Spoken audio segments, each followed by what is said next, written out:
Group at 480-451-6161. That's 480-451-6161. Or go to naturopathicgroup.com.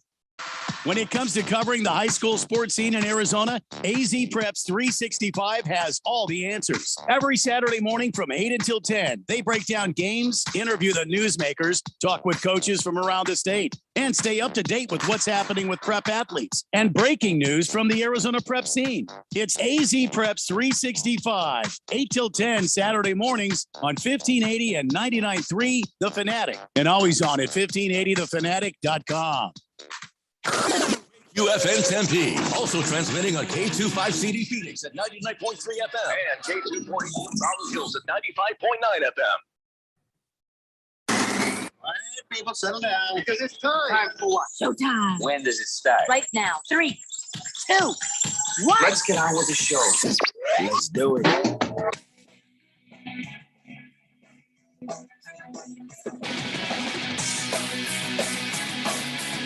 All right, everybody, it's Wednesday here on the Daily Blender. I'm your good friend, your radio pal, Jeffrey O'Brien, not alongside Randy White, who I sent a large amount of money to so he could gas up the weather plane and get his ass back here to be on the show today. And then it went radio silent again. And yes, we have confirmed that the transponder did blip briefly in Cabo. So instead of coming back to Arizona, he took a left and headed for the sandy beaches of Mexico. Well, you know what? That's the last tank of gas I'm helping him out with. That's not cool, Randy White. Not cool at all. I don't know what came over him. Well, I know what came over him, but still. Yeah, I think we all do. We can guess. And if I find out he was not actually out of money and he was just shaking down his old pal O'Brien in a drunken bit of mischief, ooh, we're going to have words. There's going to be words. Anyway, that's Keon Rose right there in the control room. I'm your good friend, your radio pal, Jeffrey O'Brien. And did I already say that? I might have said that. But then we're broadcasting live in the Harbin Solar Studio in Scottsdale. You guys are on the Fanatic text line, 888-368-1580. And, let me just say, yeah, we're all heartbroken. It's been a rough day. You can't turn on the TV. You can't look anywhere on the internet. It is everywhere. And, you know, it's a very sad thing. And this is a comedy sports show. This is not the right place for any sort of a conversation, but I sure hope somebody figures something out soon. That's all I'm going to say, because this is just getting worse and worse. I feel like humanity is a failed experiment. And you'll have a hard time convincing me otherwise after days like yesterday. But we will leave that to other people. We will leave that to other shows. We're not about to talk about this, get political about this. We're just know that, it's a heartbreak for everybody. There's nobody out there who doesn't have a little bit of heaviness on them today after what happened in Texas yesterday. So let's get on to the grown men playing children's sports for an ungodly amount of money and have some fun and get away from our troubles for a little bit here on the Daily Blender. 888-368-1580. And that's exactly where I was going, Kiss the Cook. Great Diamondbacks game. Ha, ha, ha, ha. Yes. Beat the Royals. I guess you could say they swept the series, but you call a 2-game series a series? It's not a series. It doesn't. I think you got to have 3. Yeah. Three is like, okay, that's the minimum for a series. 2-game homestand, I think is what they call it. That makes more sense. That feels better to say. And did we determine, I can't remember, are the Royals good or not great? No, the Royals are bad. They're a bad team. Mm-hmm. So, okay, we did what we should do. And before that, we beat the Cubs in a 4-game series, 3-1. Cubs they're a bad team too. They're also bad. Not as bad as the Royals. The Royals are much worse, but the Cubs are not good. It's taking away a little bit of the happiness, but still, we need whatever happiness we can get, because at 6:40 p.m. it's about to get not so happy. they're playing the Dodgers at home tonight, so anyways, let's be happy with what we got. Yes, and we're over 500 at this moment. Enjoy it. And look, the part of being an average team is when you play bad teams, you beat them. That I don't have a problem with that, because the alternative is you're losing to bad teams, which makes you a bad team too. Kiss the Cook says it was hot mic night. Heard an ump yell, "Son of a bitch," after blowing a call on first base. Dropped a couple more muffled expletives before he realized the mic was on. What? Why would he yell "son of a"? Why would you blow the call? Why did he? How did he find out he blew the call? It might be one of those. He reacted. He made the call and then realized, you know what? I don't think I made the right call. Can't he just go, "Oh, I mean safe. Sorry. He could. I have no idea why. Why not? I really don't. That is hilarious. Major League Baseball umpires are, I'm learning, apparently, just a different breed of person. So hot mic night means you could hear everything that was going on in the stands? That seems like a really bad idea, especially just all the way around. I don't think that they did it on purpose, but like, because there's no way you officially do the Major League Baseball umpires talk to the crowd the same way the NFL guys do, and the NBA just started doing it, and it's always creepy. Oh my God, these little NBA refs, are they not the creepiest bunch of people? You just don't want to see, like, in the camera, like, we're going to take a look at this play and we're looking for a flagrant foul. And then they come back and they always look like flop sweat. They look like some guy comes up to a gal at the bar. "Are you here alone? Can I get you a drink?" You're like, no, don't come so close. Yeah. I don't know. The camera where they've put it in the NBA replay stuff is right where bad angle. Yeah. You're looking up the referee's nose, like just a bunch of stuff you don't really want. Yeah, well, I really don't want to see him up that close. And all the NFL referees, right? Yeah, they seem to be in fairly okay shape, and they're outside. So, they seem like guys. The NBA guys, they look like they look like little pervs that just came out of a basement with their hair slicked back, and they just seem like none of them have seen the sun in many years. And listen, Irish guy talking. I look like I haven't seen the sun in many years. In comparison, I feel quite tan to an NBA referee. And it's always creepy. Why do they got to be creepy? And they have that face and they get this intense, like, "We're going to check this for a foul and we'll let you know if it's a flagrant one or two." It's uncomfortable. Yeah. I would actually rather no instant replay at all. Just to avoid that. If you want to know what the face is on the other side of an OnlyFans chat experience, oh no, that's it. That's what I'm thinking it is. So, things that I will never be able to unsee now. Kiss the Cook says, "Saw it on the Jumbotron, and yes, they announced challenge calls." So everybody's getting mic'd up and talking to the crowd. Okay. And some are better at it than others. Okay. Hey, well, thanks for the heads up on that, Kiss the Cook. And why do you have a public affairs guy's business card from the Arizona Diamondbacks? Why are you sending it to me? I have no idea. Am I supposed to talk to Joe Black? Didn't they make a movie about him? Did they? Meet Joe Black? Wasn't Joe Black deaf? It was Anthony Hopkins and Brad Pitt and some gal. And Brad Pitt was like, Death decides to take a holiday, and so he's hanging out and he's romancing this gal, and he was supposed to be there to kill her dad, but he's like, "Well, I ain't killing anybody. I'm on my vacation." And well, it's the whole thing. I wasn't supposed to laugh. Okay, when Brad Pitt gets hit by that bus, I laughed so hard and loud, everyone in the theater was uncomfortable. I was just like, "Oh my God," because he flips over and gets hit, like, and it's just like, wow. I've never seen that movie, but I have seen that scene of him getting hit by the bus. You're like, oh, that was unexpected, even though you're supposed to expect it. I don't know. But so was it Meet Joe Black? It is Meet Joe Black. Yeah, I just looked it up. So Joe Black is now the public affair. Get rid of the card, Kiss the Cook. Just tear it up. Don't want nothing to do with Joe Black. I don't want nothing to do with Joe Black. I'm out of a certain age where Joe Black is going to come looking for me soon enough. I don't need this.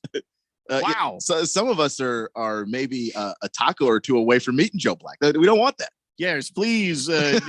I'm deleting the picture. I don't need this in my life, Kiss the Cook. Mars Bars 805 says, "Happy Whiskey Wednesday, guys. I don't think any refs have seen any sun, let alone in the final." Suns, shut up. Phoenix still coming up short. How's Murray doing? We're going to talk about Kyler Murray because Kyler Murray looks like he may get paid soon. Let's see. Good Cat says, "Hello, gentlemen. Hello, good cat. Hello, good cat. Swuzman says 99 days till the NFL season starts. Awesome. That means it's time to enjoy the summer. Yes, I'll eventually go back to San Diego in August, but thanks for re-inviting me to Blender League 2 again. I'm a Bears fan, close but no victory last year. That's right. The leagues are open. I still need to move some people around. They were prematurely opened, I believe, by some of the super fans of the Fourth Dimension, because I think people who are in leagues can hit a button that says, start your league back up, because, I don't know why. So some of you will be moving from one place to another. Some of you will not be happy about it. Some of you will be happy about it. But those things are going to take place here. Probably by the end of June, we'll have that sorted out. But anyways, good to hear from you, Swaz, man, even though you're not very nice to me a lot of times. 888-368-1580. So Diamondbacks and Dodgers at Chase Field, 6:40 p.m. tonight. It's going to be wall-to-wall Dodger fans. I can't imagine a whole lot of Diamondback fans are going to be there. Somebody will have to tell me what the ratio is. I think it'll be heavily in favor of the Dodgers. Today is National Wine Day. I'm talking about the kind you drink. And I'm not going to observe National Wine Day because whiskey, beer, I don't know. It's not, I feel like wine is for women. I mean, is that a sexist thing to say?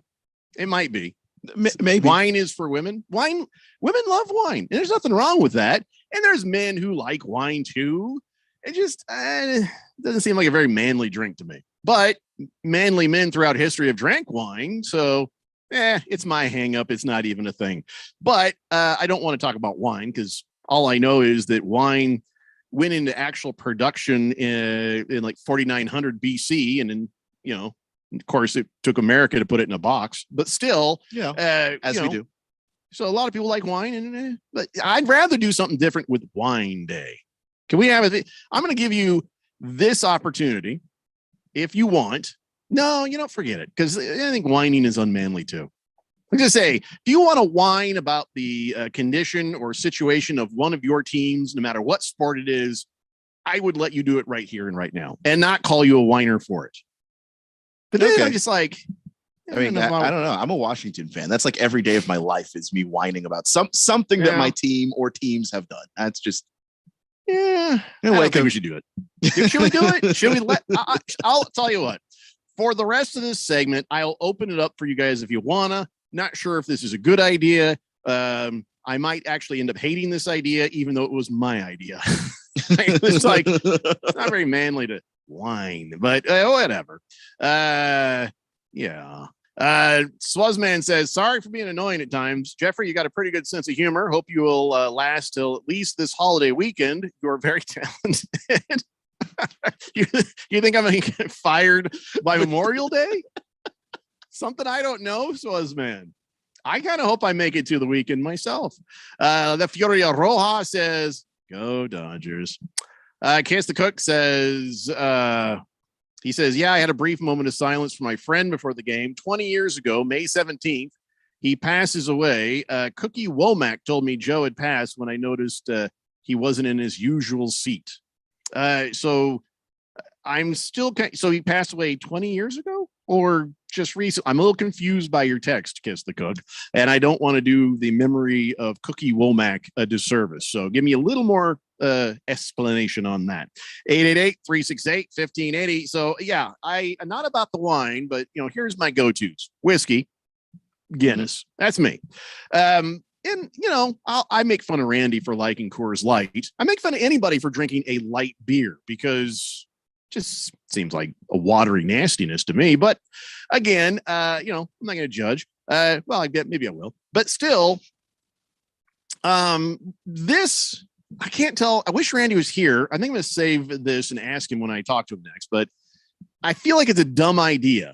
But with the way they shove beer cans in the turkey's keisters and how they make sauces and rubs and they add in whiskey or beer or whatever, the beer flavored this, the beer flavored that. Well, maybe this isn't dumb. For grilling season, Miller Lite came up with a beer infused charcoal. They're calling it beer coal. Oh, and basically it's briquettes, charcoal briquettes with beer in them. Okay. I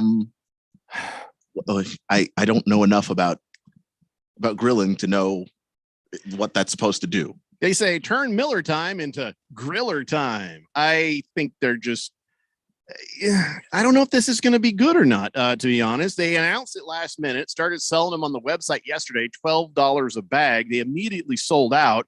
And then they put a note that says, be back soon. And then, of course, somebody already has one up on eBay for $250. It's like, you think the guy who's a fan of Miller Lite is really going to drop $250 in a bag of briquettes? Give me a break. But I sure hope not anyway. So they say each briquette is infused with concentrated Miller Lite. It's supposed to give whatever you grill a slight beer taste. They say the food cooked over it is safe for all ages. So the charcoal itself will not get you drunk. It wasn't even something I was thinking, but there are going to be some idiot kid sitting there. I'm going to eat this. This is great. Idiot. Anyway, so don't know if I would use it. I want to ask Randy if he maybe, it's one of those things I've always said about food, right? Try it before you say you don't like it. But yeah. I use a very unpopular mode of grilling. It's called propane. And because I don't have time to go out there, get the charcoal, get it all going and light it. If I'm doing like a weekend thing and I got people coming over and there's time, yeah. Oh, hell yeah. Nothing beats some good old charcoal briquettes making your steak or your burgers or your hot dog. But for me, it's all about time. Don't know about this. I guess, man, maybe I should try it. I'll let Randy try it. He can tell us if it's any good. Seems like up his lane a little bit, doesn't it? It does. It actually does. Speaking of beer, this came up. I guess Cincinnati Reds fans don't have a lot to be happy about. And I'll be honest, I didn't notice who hit the home run. But let me ask you, Keon, if you're at a baseball game and a foul ball comes right at you and lands inside your cup of beer, what would you do?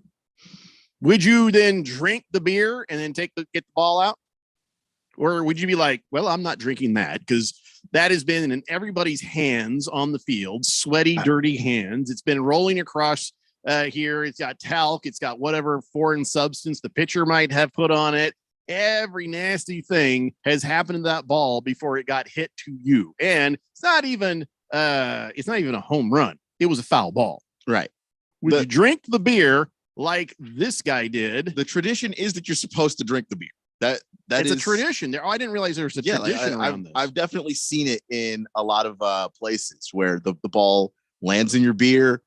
That happens a lot. Then you got to drink it. It happens often enough. It happens. This guy right here. He's like, yay, ooh. He could tell. He's just like, oh my God. So I think I would be just like that guy. I would start drinking the beer and then halfway through go, oh God. Oh wait, what am I doing? Start to think about all the nastiness that has come at that thing. Because I mean, yeah, several people have touched that before you. There's like a special mud that they rub on the ball. Every baseball has it on there. Yep. Yeah, I think I'm going to pass on drinking it. I think that's probably not going to happen now that I'm thinking about it. Did I ruin the moment for everybody? I've never thought about it really. But there's the other part of this. Now you've told me it's a tradition. Yeah, you got to man up and just do it. Don't even think about it. Drink it and then be like, ugh. Later. That might be a man up situation. I'm not sure. Part of me, I'm not a germaphobe. But I have limits. You know what I mean? Yeah. I have limits on that sort of thing. Fish Tank says, I am absolutely drinking that beer the baseball went into. Yes, I am. Good Cat says, how do you get a stubborn squirrel out of a tree? Well, you pull down your pants and show him your nuts. That is one of the oldest, worst jokes ever, Good Cat. Shame on you. You just pull the nuts out of your pocket. That's the way to do it. You don't have to take them off. Come on. 888-368-1580. All right, we got to take a break. When we come back, let's talk about the Warriors and the Mavericks last night. That did not go the way we thought it would. But, yeah, I think we know how it's going to end. It's the Daily Blender here on 1580, The Fanatic. This is Brent Musburger's Action Update on 1580 and 99.3 The Fanatic. Heads up, sports bettors. Right now, you can try VSiN All Access free for 30 days with no credit card required. Visit vsin.com/free month to sign up now. Postseason action tonight. First off, in the NBA Western Conference Finals, game number 4, Warriors and Mavericks in Dallas. Dallas is down in the series 3-0, but they're favored in tonight's game by 1 point. The over-under at 215.5. And then 2 games tonight in the Stanley Cup playoffs. Hurricanes and Rangers play at Madison Square Garden. Carolina leads the series 2-1, but the Rangers are minus 110 favorites tonight. And the Flames and Oilers will play in Edmonton tonight. Edmonton leads the series 2-1, and they are sitting as minus 120 favorites. For the latest odds all the time, visit vsin.com. I'm Matt Pauley on Arizona's sports betting station, 1580 The Fanatic. Hey, everybody, Mark Asher back to tell you about my great friends over at the Lund Mortgage Team. Are you seeing what is going on in the home buying market right now? Unbelievable. Not enough inventory, and there is a ton of demand. Some of these homes are getting 30, 40, 50 offers on them. How are you going to stand out? How are you going to differentiate yourself from the other buyers who are in line? I have a way. Use the Lund Mortgage Team. Lund Mortgage Team is locally owned and operated with over 20 years of experience right here in the Valley. They have a great reputation, and it is a trustworthy pre-approval. And on top of that, they are quick. That's one of the things. You got to come equipped and be ready to buy. So what you need to do is make that first phone call to 623-875-9940. That's 623-875-9940. Get that pre-approval going, and then get yourself ready to go buy that home of your dreams. Go online, lundmortgageteam.com, or call 623-875-9940.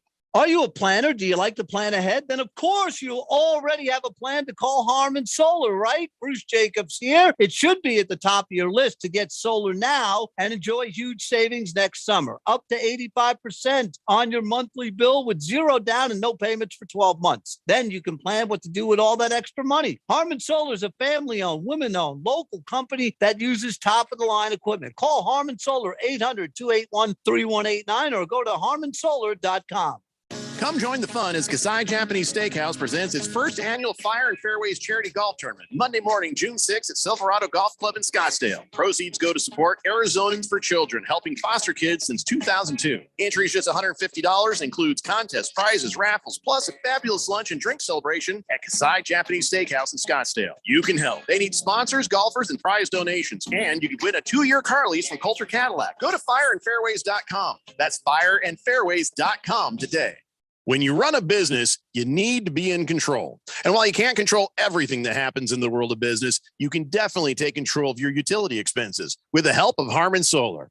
Give them a call and see how your company can save up to 80% on that monthly electric bill with zero down and no payments for 12 months. Harmon Solar is a local family-owned company that uses top-of-the-line equipment.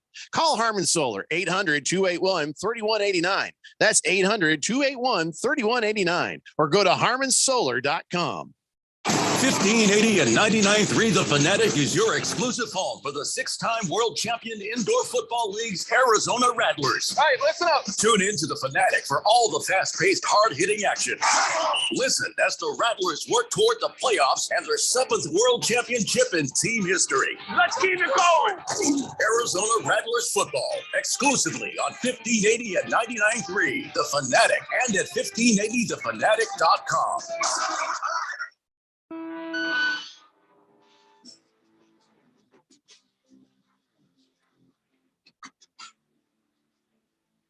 Daily Blender here on 1580 The Fanatic, and I don't know if it's a man card violation, but Blissful Hayes says I absolutely would drink my beer if a ball landed in it during a game. Man card violation if you don't chug it immediately. I don't know if I agree with that being a man card violation. For me, it's like, well, what if somebody's immune compromised? What if they've got, they got to be careful with that sort of thing. So, yeah, it does feel like you'd be unmanly not to. It does feel like it'd be unmanly, but I'm not ready to declare it a man card violation. I don't know. We all do dumb bleep whenever the camera hits us and we're on the Jumbotron. Right. And I don't care what the people in the area around me think. I don't want the whole stadium to boo me if I don't drink it. Because you take the ball out and just kind of shake it and then sit back down. Yeah. Can I get a towel? Yeah, no. You got to do what you got to do. But don't boo somebody if they don't, because for all you know, maybe they have no immune system. So, Blissful Hayes, thank you for that. Heavy Metal Maniac says there's pictures and I believe a video of a guy holding a baby, catching a ball while bottle feeding the baby. Another guy catches the foul ball in a beer cup and then finishes the beer. All right.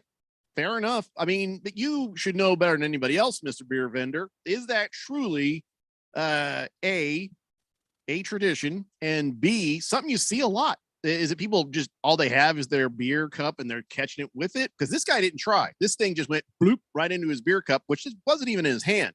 He had it down on the seat or in a holder or something behind the seat back. So wow.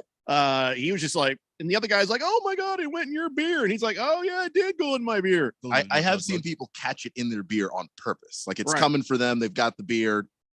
Oh, then they got it. Then they chug it. I feel like I need to have a few in me or a few after. I don't know. Fifth letter says, I'm definitely pounding that beer. And then I'm grabbing the ball and I'm going to start pounding the side of my head with it like a lunatic for the crowd. I'll deal with that concussion later. That sounds like a really bad idea. Why would you do the second part? Why brain yourself with the ball? Does that make sense to anybody? You must be fun at parties, though. I want to party with Fifth letter. That's true. Yeah, that's the guy from say anything that you must chill. Gets tackled. That guy at the party. So yeah, I'll quote say anything in ways that people don't even remember. You don't remember that scene? I really don't. They're at a party and this guy is just going crazy. Where are my keys? Where are my keys? And John Cusack just grabs him and he just says, "You must chill." And the guy's like, I do kind of remember that now that you're saying. So that's Fifth letter. 888-368-1580. Heavy Metal Manic says, I have not personally seen this happen, although there is video on Twitter. I just sent you the guy catching the one at Chase Field with the baby. I don't think you should be doing that kind of bleep with the baby in your hands. Come on, man. Blissful Hayes says, is Cobra and Time Lord playing for the Celtics tonight? Good question. What is the latest on the injury situation for the Boston Celtics? They are in Miami playing the Heat. It is all tied up 2-2. And I got to say, I feel like the Miami being at home, that does give them an edge. But I want the Celtics, but I feel like, tonight the Heat, it's going to be a statement game for them. This thing's just going back and forth, and it's hard to gauge, isn't it? It is hard to gauge. And on those injuries, right now, we still have Marcus Smart and Robert Williams listed as questionable. Marcus Smart obviously has the right ankle sprain. Robert Williams with the left knee soreness. So we're not sure yet is the short answer to that question. Wow. That was a whole lot of words just to say, I don't know. Yeah. You should have led with, I don't know. I don't, well, cause I just pulled up the story here and that was the last report as of an hour ago. Hero? So I don't know. Yeah. I thought they were going to actually tell me something, but no, they listed as question. I don't know. Tucker? I feel like Lowry's going to play. Struss? Gabe Vincent? I don't know. Kane Kenton says, I've seen more than one girl catch a ball in a beer cup, splash. Then they chug the beer with the ball in the cup. That's how you know she's a keeper. Swazman says, back in the day, the drill instructor in Marine boot camp dipped our snacks in sand and we loved it. Hoorah, Semper Fi. Swazman eats dirt. Ha ha ha. Okay. My son, I think also experienced that. And he said, you don't know how badly you miss candy until you're eating it out of dirt just because you can get candy. So that is what he's saying is a true story. Wow. And he also says, happy Memorial Day this weekend, all the military out there who perished. Again, yes, you're right, Swazman. It does bear mentioning. Veterans Day is for all the veterans you see out there. Thank you for your service. Memorial Day is when we remember the people who have passed, in the wars and stuff. So that is the two differences. Although you do get good deals on mattresses either day, but this is what it really is supposed to be. All right, so let's talk about this game tonight, and then we'll talk about last night's game. We're doing this backwards just because. Celtics, Heat, 5:30 p.m. The over-under is only 204. Seems I don't know. The way this series has gone seems about right, doesn't it? Does seem about right. And I think that this is the overreaction of Vegas to what happened last game, where they were just so far below the under that they were like 10 points or something below the under. It was unbelievable. So I think that they're trying to drop it down, which is probably why you should take the over in this one, because I don't know that you're going to see Miami play that bad again. Yeah, I think you're right. I'd go over as well. The money line is actually in favor of I believe the Celtics. If you went with the money line on the Heat, it'd be plus 145, and the spread is +2 over on the Heat. So where would you go with the spread on this one, Keon? Boy, Boston is favored by 3.5. Oh, that's changed since this morning. It was 2. So all right, keep going. Yeah, with Boston favored by 3.5, it really does depend on Smart and Williams. But if Smart and Williams play, I would take Boston to cover. There you go. All right, so some things about this, game. Like we just told you that, the injuries are a factor, and I wonder, when do they announce for certain who's playing, who's not playing? Because I wonder how fast you'll see the Vegas lines shift at that moment. I don't know exactly when that is, because I've just seen announcements made like right up until game time before. So because right now Miami is a outright home underdog, but I wonder what sort of things could change between now and just be like, we got 2 hours to game time. Yeah, let's see. NBA starting lineups are usually expected. Well, okay, that's not helpful at all. Yeah, I looked it up, and then it was just like, 24 hours before tip off. Well, that's not necessarily true. No. So who knows what'll happen, but at least right now, these are the lines. All right. So your pick tonight, I take it, is the Heat. No, I'm going to take Boston. Really? Again. Yeah. Even with the injuries. Even with the injuries, I still like the way that Tatum came out and played last game. Like, he just responds in big games. And I really think that he's sort of found his rhythm again. He kind of lost it with how physical game 3 was. And I think he's starting to put it back together.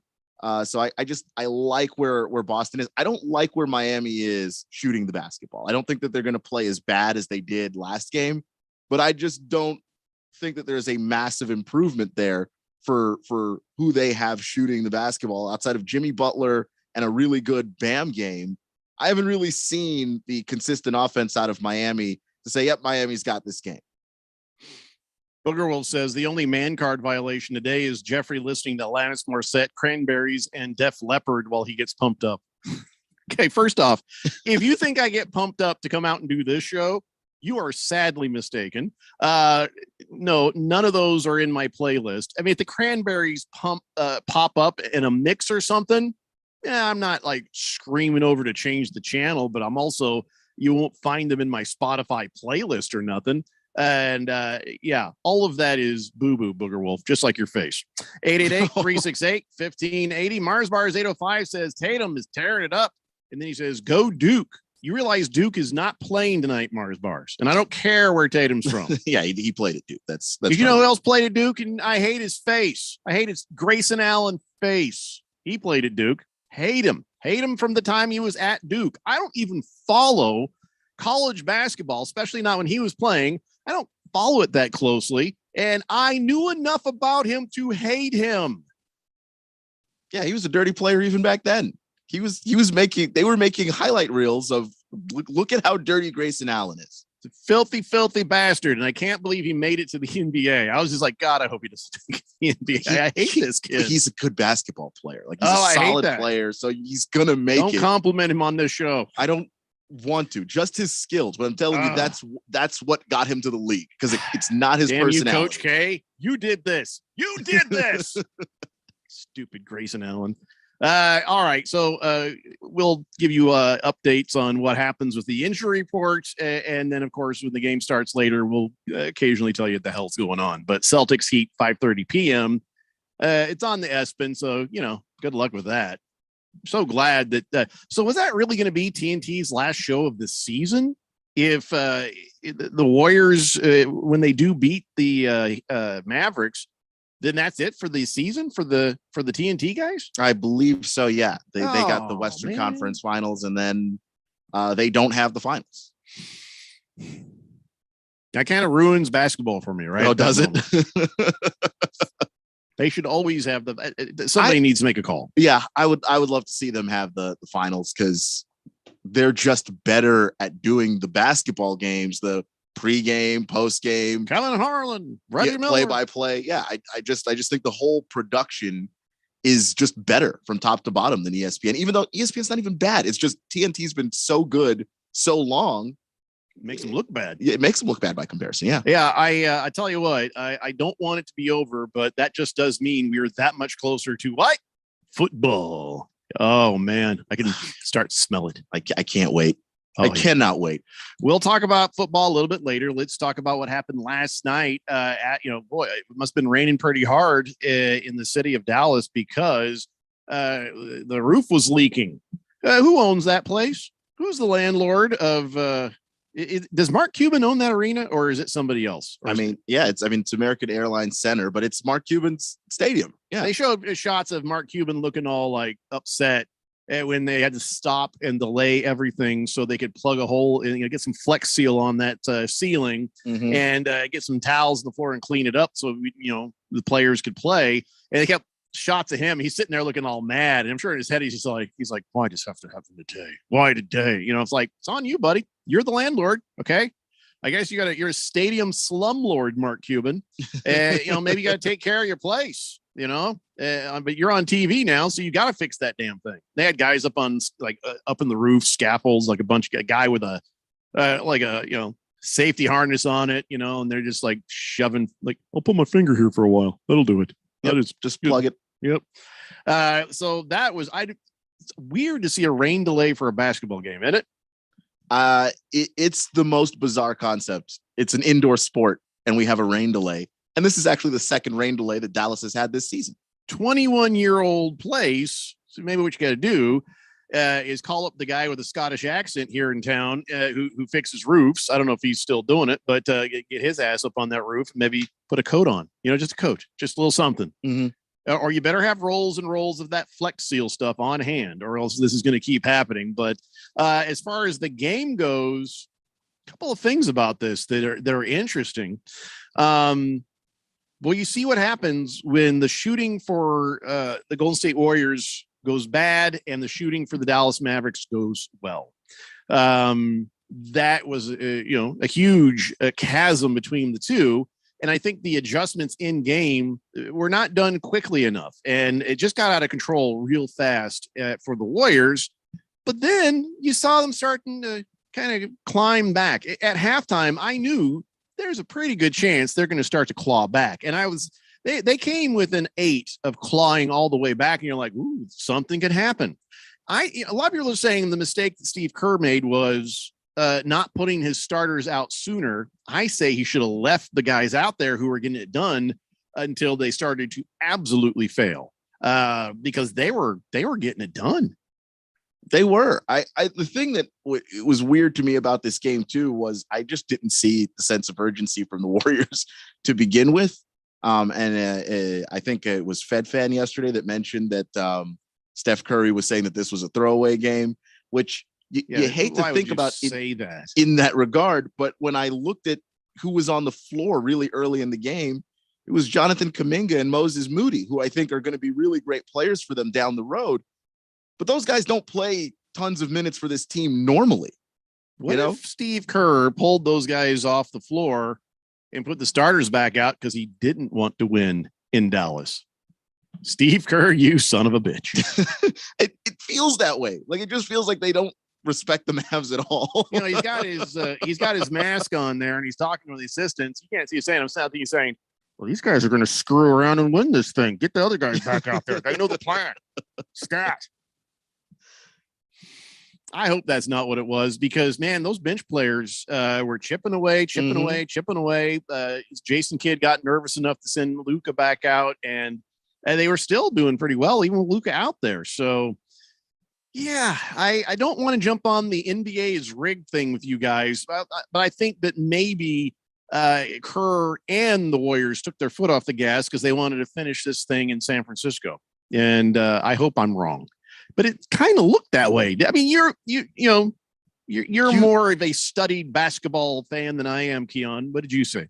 It just looked like they didn't have the motivation to try and finish this thing off. You know, they were trying different sets that they hadn't really run all that much. You got a couple of rookies out there that are playing 22 and 21 minutes respectively, and they hadn't played anything close to that before. We've seen some Kuminga, Moody minutes, but we haven't seen that, anything that looks like what those guys were doing the other night. I really think that the Warriors were trying to figure some stuff out, experiment with some lineups. I think maybe not to have the series go back to Golden State for them to finish it, but hey, we're up in this series. We're at a point where no team has ever lost before. Let's try some stuff out and see if that might benefit us in the finals. Rest would have benefit you in the finals, Steve. I agree. Curry had his 100th career 20-point playoff game. That's the only 16th player to ever do that, so that was cool. Between the rain and Draymond Green's free throw just stopping on top of the back of the rim and just sitting there, it was a weird night. It was a weird night. Kiss the Cook says, geez, Jeffrey, you can get it up for the show. 3 hours? All the Blender Nation asks is for you to be up for 3 hours. Where's your dedication? Well, that's the thing. Just like the Hulk said, I'm always hard. It's the Daily Blender here on 1580, The Fanatic. NASCAR Championship weekend is back at Phoenix Raceway. Drivers will put it all on the line to claim NASCAR greatness. The Truck Series Championship kicked things off Friday night under the lights. We're going to pair it up tonight. Followed by an action-packed Saturday, where fans will witness an ARCA and Xfinity Series Championship doubleheader. Don't miss out on the action November 4th and 5th. Get your tickets now for NASCAR Championship weekend at PhoenixRaceway.com or call 866-408-RACE. This is Aaron Warby, host of the Bulls and the Bears Radio Hour. In the show, we try to teach the tools, rules, and strategies that traders and investors need to do better with their wealth and portfolio income. But most of the time, an hour is just not long enough. At Online Trading Academy, we believe that the average person should be given the tools, rules, and strategies that Wall Street's elites have been using for years to outperform others. Are you one of the millions that have recently established a trading account? Or have you always wanted to trade or take a more active role in guarding and growing your own wealth, but have not had the know-how or confidence? We want to invite you out to a complimentary 3-hour power trading and investing workshop, where you'll learn what it is that the professionals use to limit their risks and maximize their possible gains in both trading and investing. To register, call 8448-TRADER. That's 844-887-2337, or text the word stocks to 25029. Again, that's stocks to 25029. Reserve your seat now. Let's plan on having concessions over there. Mike is remodeling the old family drive-in movie theater. Go find Gab. Tell him the sound team is here. He'll need a new front-of-house cast and behind-the-scenes crew. Hey, can we talk staffing real quick? I'm thinking at least 6 per shift. Indeed can help him hire great people fast. I need Indeed. Indeed you do. Our hiring platform instantly connects you with quality candidates whose resumes on Indeed match your job description. Visit Indeed.com/credit and get $75 towards your first sponsored job. Terms and conditions apply. When you run a business, you need to be in control. And while you can't control everything that happens in the world of business, you can definitely take control of your utility expenses with the help of Harmon Solar. Give them a call and see how your company can save up to 80% on that monthly electric bill with zero down and no payments for 12 months. Harmon Solar is a local family-owned company that uses top-of-the-line equipment. Call Harmon Solar, 800-281-3189. That's 800-281-3189. Or go to harmonsolar.com. Come join the fun as Kasai Japanese Steakhouse presents its first annual Fire and Fairways charity golf tournament, Monday morning, June 6th at Silverado Golf Club in Scottsdale. Proceeds go to support Arizonans for Children, helping foster kids since 2002. Entry is just $150, includes contest prizes, raffles, plus a fabulous lunch and drink celebration at Kasai Japanese Steakhouse in Scottsdale. You can help. They need sponsors, golfers, and prize donations. And you can win a 2-year car lease from Coulter Cadillac. Go to fireandfairways.com. That's fireandfairways.com today. 1580 The Fanatic. And at 1580thefanatic.com. Your home for sports.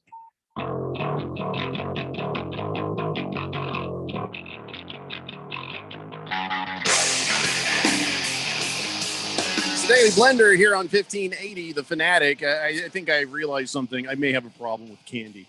I may have a problem with candy. I was just sitting here cleaning up some of the wrappers on the desk here below because what I've got is I've got a riser thing, and so underneath this, I got all this space, and I got bags of candy, and I got little this and that, some little bottles of whiskey, that sort of thing. And I said, "Oh, I should probably clean some of this up." And I started grabbing the candy wrappers. If you've got so many empty candy wrappers sitting there that you find a pair of glasses you haven't seen in a while, oh, no. you may have a problem. I may have a problem. But yeah, so hey, that's good to find that spare pair of glasses. Not bad. 888-368-1580. Now listen, we're talking about the NBA playoffs, and it is heating up between the Heat and the Celtics. And listen, you can make every game feel like Game 7 on FanDuel Sportsbook, official partner of the NBA. Throughout these playoffs, all customers can place a no-sweat same-game parlay each week. Now you'll get up to $20 in free bets if you don't win.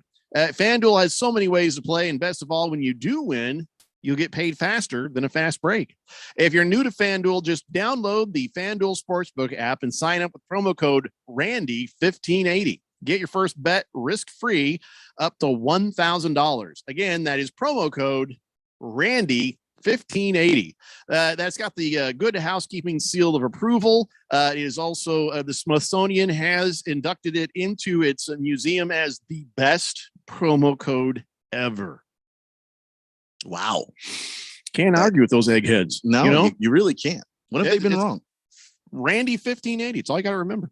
So if you already have an account, you're all set to bet. No sweat. Get that done. Either way, you'll still get up to $20 in free bets if your same game parlay during the playoffs don't win. That's the FanDuel Sportsbook, an official partner of the NBA. Remember, you got to be 21 years or older, present in Arizona. Refund issued as a non-withdrawable free bet that expires 7 days after receipt.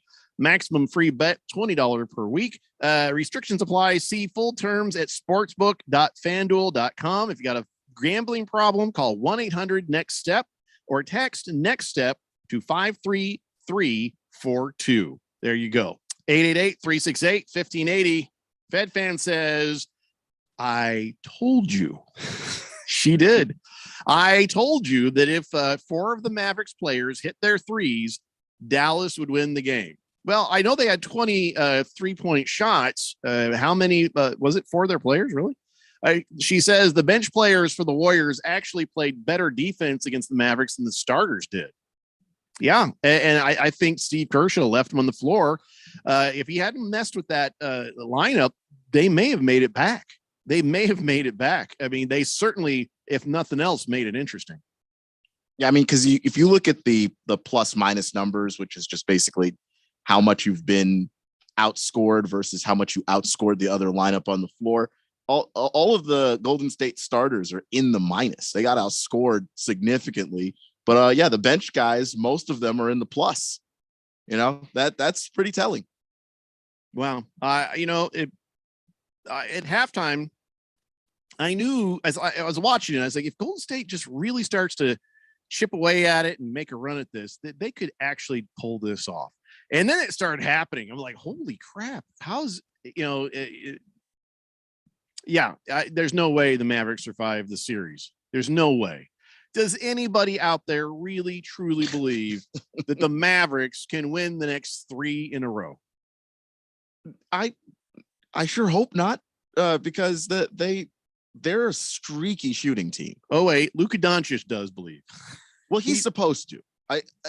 Those guys in that locker room are supposed to. You know what? We're going to do the impossible. We're going to do what's never been done before. Somebody has to eventually, right? Yeah, I mean, statistically, I mean, it kind of goes to like the NCAA tournament thing of a 16 seed never beat a 1 before. Well, until it finally happened. It just eventually, if you play the game enough, it's going to happen. You're going monkeys on a keyboard writing Shakespeare on me, are you? I mean, yeah, it's just except that's even more likely than that. It's I mean, you've got all of these different teams and different coaches and all of these guys figuring out lineups. Someone's going to choke away a 3-0 lead eventually. It's inevitable. King Kitten says, pretty out there today, boys. Going to be hot again tomorrow, but this weekend looking pretty nice. 102 and 97 on Sunday. Absolutely beautiful forecast temperature of 91 degrees on Memorial Day.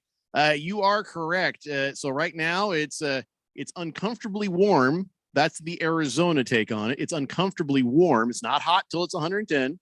So right now, uncomfortably warm. This weekend, going to cool down to a manageable, kind of warm. And then, next week it'll start to get crazy again. But yeah, my whole stance on this, and remember, anybody who's listening, right now it's not hot. It's just uncomfortably warm. If you work outside, it's hot. Yeah. It's hot when it's 90. Much respect to you guys out there who do have to work in this heat. Just keep hydrated. Bruno Baller says, I don't think Dallas is even going to win the next game. Warriors will win this in 5. Should. Yeah, I mean, I feel pretty confident about it. I just saw a Warriors team that was just not dialed in, and we know what they can do. When they were like, "Are you going to say it's a lock, Jeffrey?" I'm like, no. I had a feeling. This was the sort of thing that could happen, might happen, and sure enough, it did. And not to say that I was very confident in my thought one way or the other. But yeah, I've seen enough things in my life to know.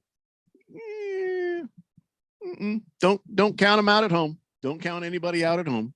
Boomer Sooner says, good day, Jeffrey. Good day, Keon. Hey, Randy.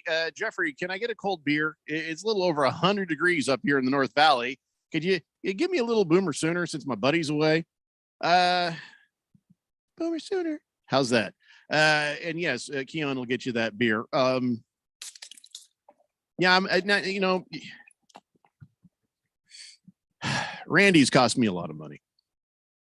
Randy is this whole thing with him winning that parlay and not being MIA.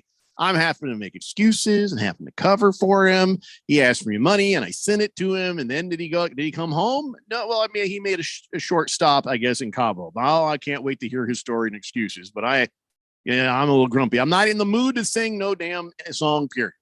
Random texture says, Jeffrey, you just asked if anyone thought the Dallas Mavericks could beat Golden State Warriors. Did anyone think the Mavericks would beat the Phoenix Suns? Not down 3-0. That's not even the point. The Suns didn't have them down 3-0, did they? No. The Suns had them down 2-0. Right. So it went 2-2, 1-1. It was back and forth home stands until the last game. And that's when the Suns let it go. I was going to use a different term, but but yeah, you got to protect the license. Yep. Boogie says, I'm off to Portland for a week. Damn this heat. Also, Kerr didn't want to win last night. It was painfully obvious. Yeah, I always hate to bring up a fix or something like that.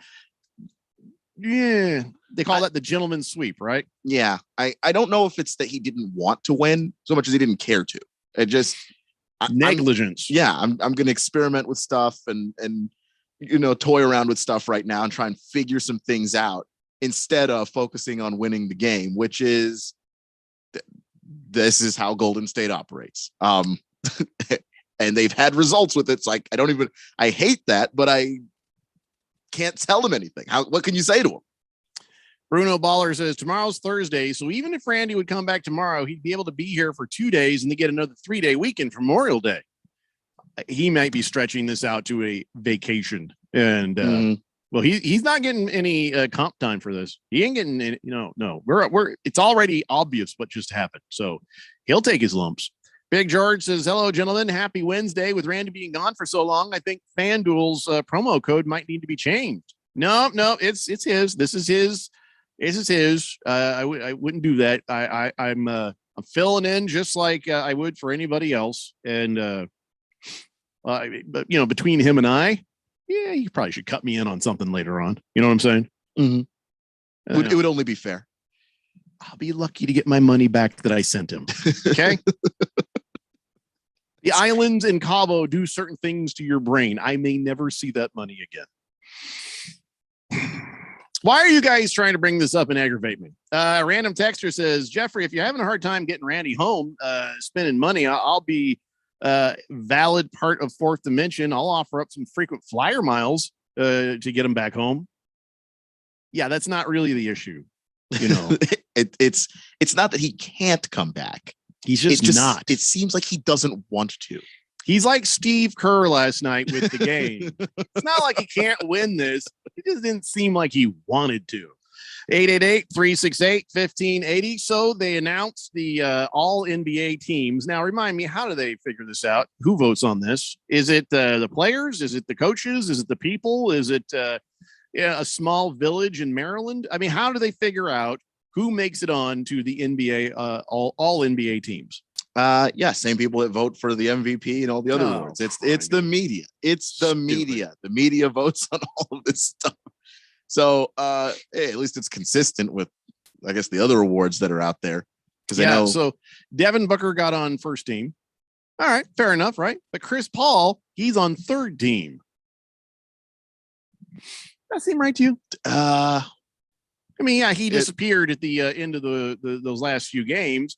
The word on the street is he had a bit of a quad injury, but in general, is it right to put him third team? I think this season, I don't feel too bad about him being third team just because of the time that he missed injured.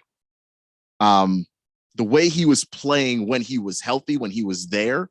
Yeah, I think that you'd be worthy of first team, but I think part of it too is being on the floor with your guys, and Chris Paul missed a bunch of time because how about this? How about we shake hands as reasonable human beings and say, all right, how about we just make it second team and shake hands and just be done with this? Because I think that the time he was there was enough. And he was such he was such a force for most of it. I feel like he should be second team. If not first team, he should. Then I'll say I'll come down to second team. You come up to second team. Can we agree? Yeah, Chris Paul should be at least second team. I don't know. Well, let me tell you. Second team's got Steph Curry and I John want to Morant. also see about if you'll buy the additional undercoating. Can I get you to buy the undercoating? And if I can get this in there, I can take this to the manager. I think we can get you in this car today. Boy, there's a lot of pressure being heaped on me right now. I turned the air conditioning off. There was somebody looking at this car just earlier today. Oh boy, I'll tell you what, you're going to miss out on a deal, Keon. Come on. Boy, I'm going to have to walk away from this one. No, you won't even put him second team? Second team's got John Morant and Steph Curry. Who am I knocking off to put Chris Paul up there? DeMar Rosen.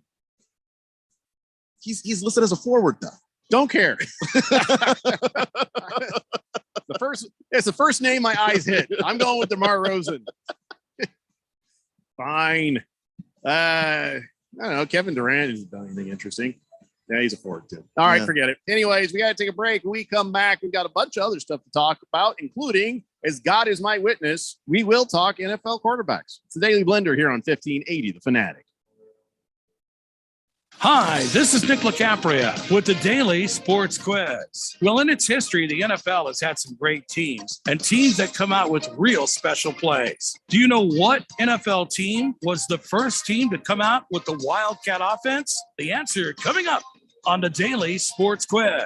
Nick LaCapria's Daily Sports Quiz brings you a different question from the world of sports each day. If you want even more questions from the world of sports, visit Nick LaCapria's new website, sportstrivia.org. You can test your sports trivia knowledge and get answers to some great questions from the world of sports trivia. Sportstrivia.org. It's free, it's fun, and it's challenging. If you like the Daily Sports Quiz, you'll love sportstrivia.org. The answer to today's Daily Sports Quiz, name the NFL team that was the first to come out with the Wildcat offense. The Minnesota Vikings. Now, while the Miami Dolphins may have taken it to the next level as the second team ever, it was the Vikings who originated this offense. I'm Nick LaCapria with the Daily Sports Quiz.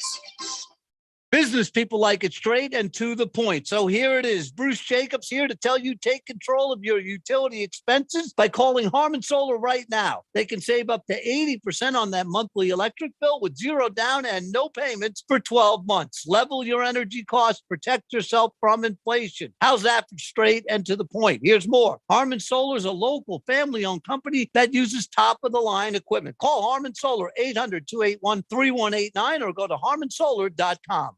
Hey everybody, Mark Asher back to tell you about my great friends over at the Lund Mortgage Team. Now, we've seen interest rates go as low as we've seen them in years recently. We've also seen them bouncing around. A lot of uncertainty of what is going on in the loan game as far as mortgages are concerned.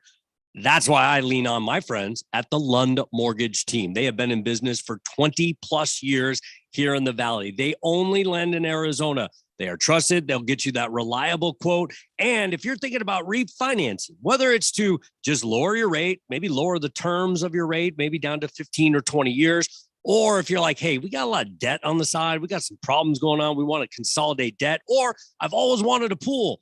Now's the time to do it. Take some of that equity out, refinance, and get things done around your house that you want. But you got to use the best in the business. That's the Lund Mortgage Team. 623-875-9940. 623-875-9940. Or check them out online, lundmortgage.com. If you're age 62 or older and own a home, this message is for you. Reverse Rob here, Money Radio's expert on reverse mortgages. Learn how to tap the equity in your home and increase the quality of your life by earning tax-free income while protecting your other retirement assets. Join us for our free Second Saturdays webinar every month to learn more. This is not too good to be true. All you need to do is reverse your thinking. Call me today, Reverse Rob, to learn more at 602-REVERSE. That's 602-738-3773, or download my app by searching Retire Right with Reverse Rob. KQFN Tempe. Also transmitting on K25CD Phoenix at 99.3 FM. And K240U Mountain Hills at 95.9 FM. All right, people, settle down. Because it's time. Time for what? Showtime. When does it start? Right now. 3, 2, 1. Let's get on with the show. Let's do it.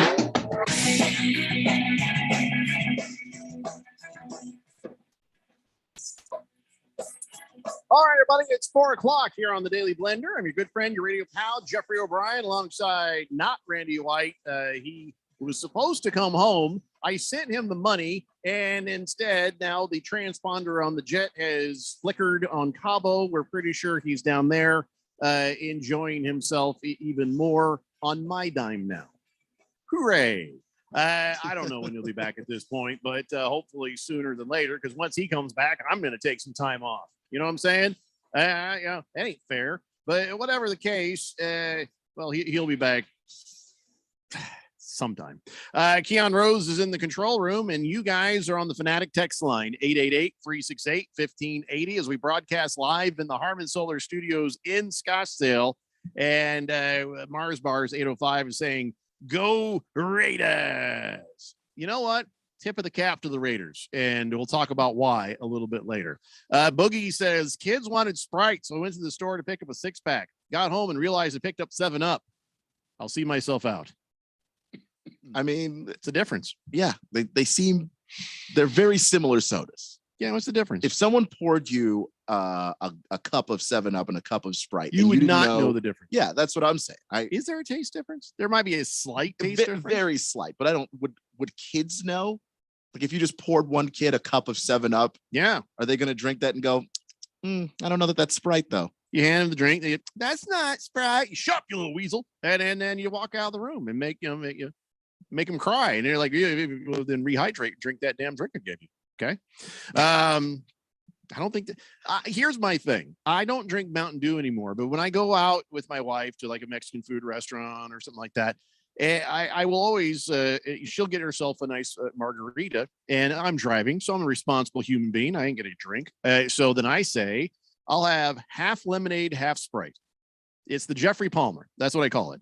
Half lemonade, half Sprite. And they're like, well, we have 7-Up. I'm like, I don't care. It's the same thing. I mean, I'm not a jerk about it. I'm just saying it doesn't bother me. It's clear. There's lemonade. It won't bother me. But I do wonder if you are somebody who is a connoisseur, what's the difference between Sprite and 7-Up? I've had them both. Can't tell. Can't tell. Me neither. If anybody knows, let me know. And then let Boogie know so Boogie can tell his kids, shut up, you little weasel. And that'll be the end of it.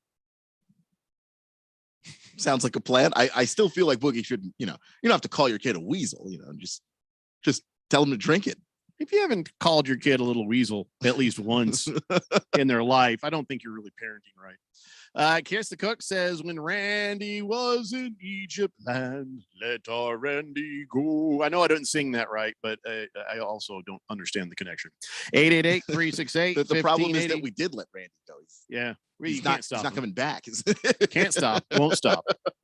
So we were talking earlier, and I'll be honest, I I don't agree with you on old Chris Paul getting stuck on the third team. But yes, I get comparatively who was there. But I've said this before when I didn't like him. I'll say it again in a time where I do kind of like him. And that is pound for pound, point for point. Chris Paul, 1 quarter out of most every game, is the best point guard on the planet, period. And except for a couple of those last games, but then there might have been injury involved. So I still feel like, and anyway, this is a regular season thing. So I'm not going to hold those playoff games against him for it. I feel like third team ain't right. But I get what you're saying. The other players who are on second and first team, yeah, and it's hard to knock off Ja Morant just because he is the guy that makes that team go. And they needed him to get to the playoffs. Here's you. Just okay. Let's just you need Chris Paul there, so just dump Joel Embiid out. Put Chris Paul in this. I'm kidding. I'm kidding. I know. Well, all right. So I don't want to argue about Chris Paul's place, and Devin Booker is where he should be. There's no other Suns in this list. Should there have been more Suns in the All NBA teams? Yeah. You could make an argument for Bridges because of how well he played defense. But I think that's the only other guy I would argue. Just because if you look at like Ayton would be the only other person you could probably argue, but Karl Anthony Towns had a monster season. Does this give the Suns a little ammo against DeAndre Ayton? Yeah, who's looking for a max contract? You're like, dude, you weren't even on third team. Though, I mean, when you like, for instance, Devin Booker, when it's time to extend him by being first team, that he's now eligible for the super max contract. So that's going to be fun.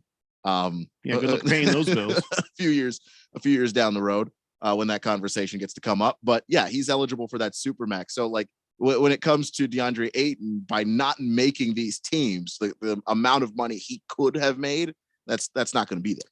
So heading his argument off at the pass, is DeAndre Ayton better than Rudy Gobert, Bam Abadabadaba Yabadoo, and Jimmy Butler? Well, is DeAndre Ayton better than those three? Jimmy's not a center, so I'll just chuck him out. I'm just saying in general. But I don't think he's better than Jimmy, but I think he's better than the other two guys. Yeah. Okay. So those guys didn't make it either. So does that help DeAndre Ayton saying, well, look, these guys didn't make it either? Yeah, because if DeAndre's argument is I'm a top 5 center, then the fact that I am not Joel Embiid, Nikola Jokic, or Karl Anthony Towns, okay, fine. I'm still a top 5 guy at my position in the league, so I have a leg to stand on here. So you haven't had any issues with any of this? Do you have any issues with who's on first, second, or third? Did they get something wrong in your opinion? I mean, I don't know if it's wrong. I think it's weird that Luka's listed as a guard. I guess he plays like a point guard, so kind of. But what's his official designation? Isn't it forward? I mean, yeah. I mean, he's not center. No, he's not a center, but he's more of a forward type. But I guess because he does handle the ball so much, he just winds up being a point guard in that Jason Kidd offense. It's just kind of odd to see him listed. You got to shove the MVP into the first team and under whatever designation he'll fit, and he fits a lot of designations. Yeah, he really does. And outside of that, I don't know if I have any problems with it. I will say Giannis has gotten to the point in his career, he's unanimous that he didn't have any 100 ballots, every single one. No second or third team votes, because it's just pretty obvious where Giannis is. And we just have a Giannis takeover in the league. And we're just going to have to deal with the fact that I don't think anybody has any answers for how to stop that guy. I think that's a pretty strong acknowledgement there. And I do think that Devin Booker has kind of set himself up to maybe get a little bit more limelight than he's gotten in the past, because he just doesn't say much. And that's really what part of his problem. He's a quiet guy. He's a quiet guy. Yeah.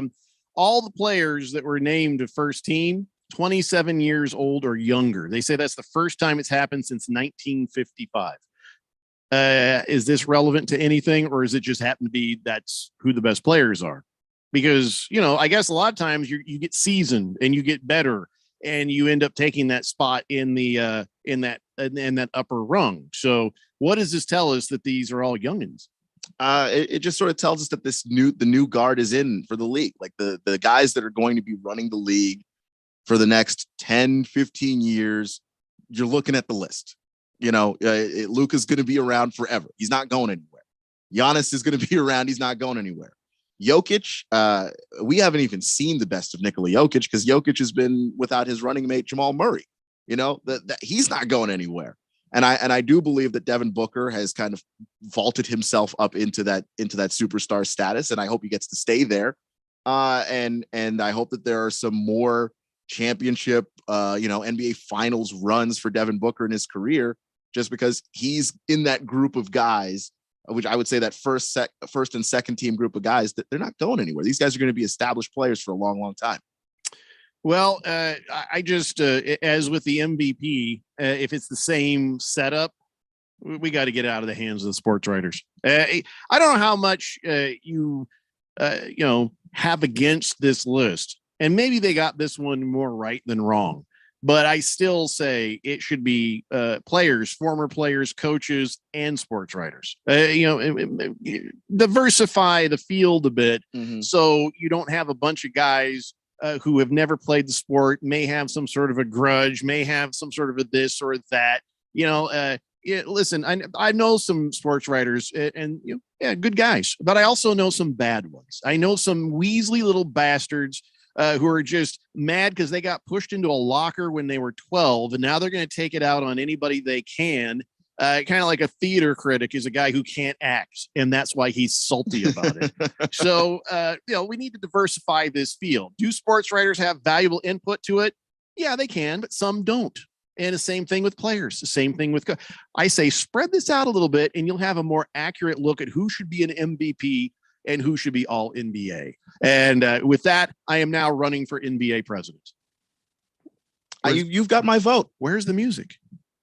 There's supposed to be like balloons dropping right now. Balloons. Look, I didn't get the memo on that one.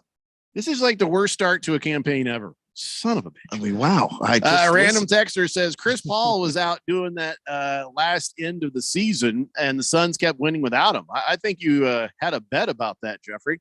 Yeah, and I lost it, didn't I? Yeah, I think that kind of hurts the Chris Paul argument a little bit. Like if the Suns suffered and couldn't win games without him, that might have helped the case. That says more positive about the Suns than it does negative about Chris Paul. It does, but it does mean that when you go, okay, is it fair to say somebody shouldn't be an MVP because the rest of the team is really good too? Yeah, you can't quantify that. It's tough. It's got to be done by more than that. Which is why screw you, sports writers. Yeah, except for the good ones who I'm friends with and like. It's not many. 888-368-1580. All right. Any last thoughts on the all NBA team? No, I think that's about it. I do like the third team, Pascal Siakam. I think it's a guy that doesn't get a ton of credit for all the things that he does. So I was just kind of glad that he made it. Slid into the cut there. Maybe Trae Young being third team kind of bothers me a little bit too, now that I'm looking at it. Because if Trae Young's not there, the Hawks don't sniff the playoffs. Like they're just not even close. So you'd want to move him up and bring who down? Because now you got to see you have to think the same thought for Chris Paul. It's the same. I just don't know that I'd put Trae Young above Ja Morant. He would be the guy if I had to, but I don't think Trae's better than Ja. So yeah, it's just gonna be two guys that I don't like seeing at third team, but I don't know what to do to make them not third team. That wouldn't be unfair to somebody else who would be deserving of second team too. Listen, everybody in the race is fast, but somebody's going to be at the front. Doesn't mean the guys behind him are slow. It just means the guys in front of him are fast. I just think that the two guys that are already in second team deserve to be there. So you kind of just have to. You cannot like it, but you have to accept it. Yeah, and that's where I'm at. Random texture says, pretty bizarre through that a West Coast player not on the Lakers makes the first team. What he's saying is it's weird to see no Lakers there. Oh, it's not that weird this year. In this particular season, yeah. Did any Lakers make? I don't think so. Wait, no. LeBron is on third team. LeBron's in third team. That's got to hurt the old ego of LeBron, doesn't it? That's got to hurt. The only way it doesn't hurt LeBron is if LeBron is realistic about where he is at his age, which I don't know that that's true about LeBron. You know what? I'm not going to dig on him for that, because if I were LeBron, if I were Chris Paul, if I was an older player, that would do me no good. It would do me no good to accept and be at peace with the fact that I'm older. I would be fighting with every ounce of my body against that and being like, no, I'm just as good. Because once that creeps into your head, that's the end of it. I can't remember who it was that said it. He was on with Jim Rome. And he says, I'm fighting the old guy. I'm fighting against the old guy. The old guy is the old guy in me. So everything you do working out is, I got to go fight the old guy, keep him back, keep myself young and fit, ready to go. And LeBron and Chris Paul, they're fighting the old guy. So no, it'll never get into their heads. It's sort of like NFL players say this: once you start thinking about retirement, just retire. Like you're already there. Once you start thinking, I don't think about retirement for 10 years. Well, being in the NFL is a little bit different. Like if you're a little bit unsure in radio, you can still sound great. If you're a little unsure in the NFL, you could be seriously injured. So I used to be so much better.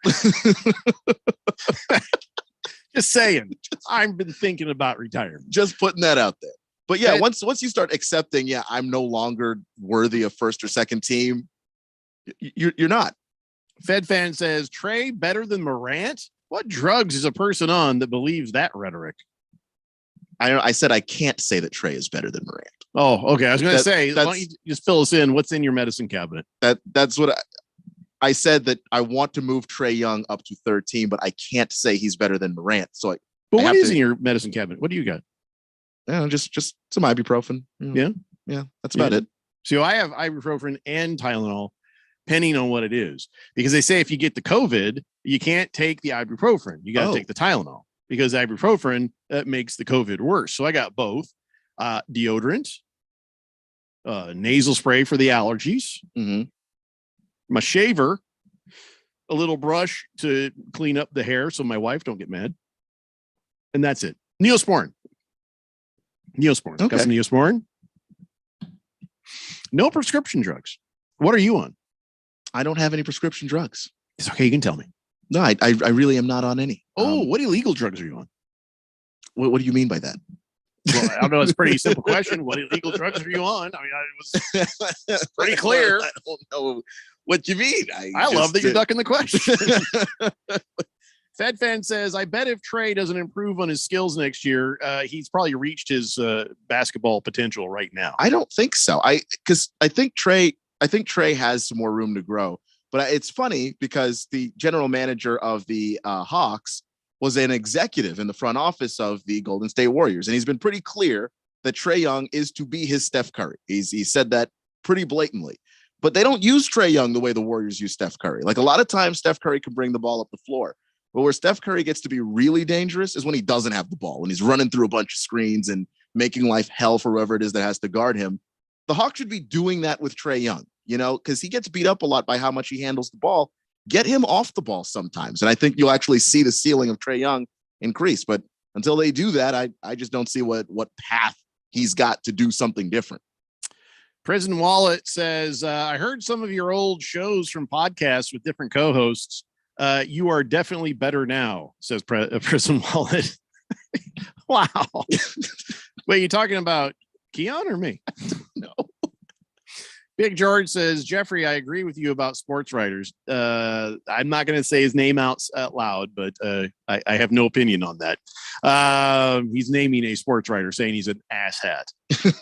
Well, first off, that could be any sports writer. Asshat for his opinions or something else? Random texter says, no, I didn't mean that. It was a surprise that there were no Lakers. I meant that because sports writers vote for usually East Coast teams to dominate. Booker being on first team was actually surprising.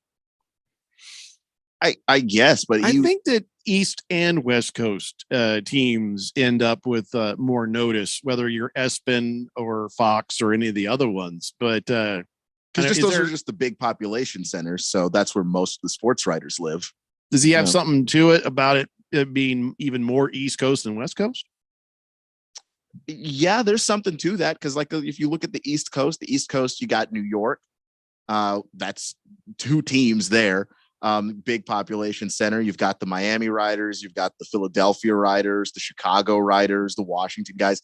So like so they struggle to watch a lot of these East Coast or West Coast games rather, because it's later. So they tend not to see the best that the West Coast has to offer nearly as often.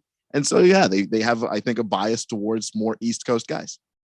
It's funny. It's still kicking around my head what Prison Wallet said about I'm better now than I was before. It also helps to have the right personnel, doesn't it? I'm not any different. It helps to have the right people around you. Hefty Lefty says, I didn't know there were lockers back when Bruce Jacobs went to school. You know what? I don't know if I don't know. You have to ask him if you've ever been pushed into a locker. He doesn't strike. You know, that's the thing. Bruce Jacobs does not strike me as the sports writer type. In fact, I think he's the opposite of that. You know, I don't get that vibe from him. All right, we got to take a break, everybody. When we come back, we're going to talk a little bit about the Women's College World Series. I know. Look at the look on Keon's face. I'm stunned.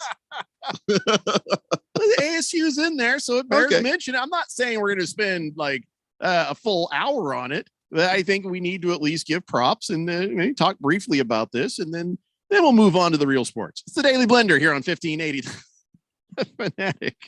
NASCAR Championship weekend is back at Phoenix Raceway. Drivers will pull it all on the line to claim NASCAR greatness. The Truck Series Championship kick things off Friday night under the lights. We're going to pair it up tonight. Followed by an action-packed Saturday, where fans will witness an ARCA and Xfinity Series Championship doubleheader.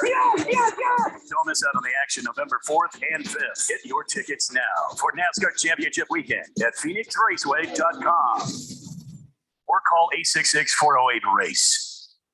If you're age 62 or older and own a home, this message is for you. Reverse Rob here, Money Radio's expert on reverse mortgages. Learn how to tap the equity in your home and increase the quality of your life by earning tax-free income while protecting your other retirement assets. Join us for our free Second Saturdays webinar every month to learn more. This is not too good to be true. All you need to do is reverse your thinking. Call me today, Reverse Rob, to learn more at 602-REVERSE. That's 602-738-3773, or download my app by searching Retire Right with Reverse Rob. Public service announcement from Summit Male Medical. Guys often confuse erectile dysfunction with low testosterone. They are 2 different issues with 2 separate treatments. ED is simply a blood flow issue. Low T is a health issue. Symptoms include lack of muscle mass, gaining a few pounds, low energy, irritability, low libido. At Summit Medical, we treat both because we're experts at both. We've been here in the Valley since 2008. We've treated tens of thousands of patients, not only from here, but all over the country, coming to us specifically. And compare our pricing with others. We are the low price leaders. And combine that with the most experienced staff in the business for ED and PE treatments, and that is an unbeatable combination. We dare you to compare. Please do. So if you're having intimacy issues, please let us show you how we can help you tomorrow if you call today. 480-398-1000 or go to summitmalemedical.com. It will be the best call you ever make. What do a 450-year-old author and a bottle of 4 times distilled vodka have in common? Let's compare Shakespeare, shall we? Shakespeare, the man, the epitome of playwriting, the OG of live theater, the standard by which all others are compared. Shakespeare, the vodka, an original Polish spirit crafted from a recipe 12 centuries old with an unwavering attention to smoothness and purity, the standard by which all others should be compared. Maybe they're not so different after all. Shakespeare vodka is the Shakespeare of vodkas. The Rams were built to win the Super Bowl. The Los Angeles Rams have won Super Bowl 56. But if you think that brought the end of the NFL season, you'd better think again. The NFL is a year-round beast, and we keep you in the know. Free agency, trades, retirements, hirings, firings, holdouts, injuries, training camps, and a whole lot more. Football is always in season here. We are 1580 and 99.3 The Fanatic. Your home for football.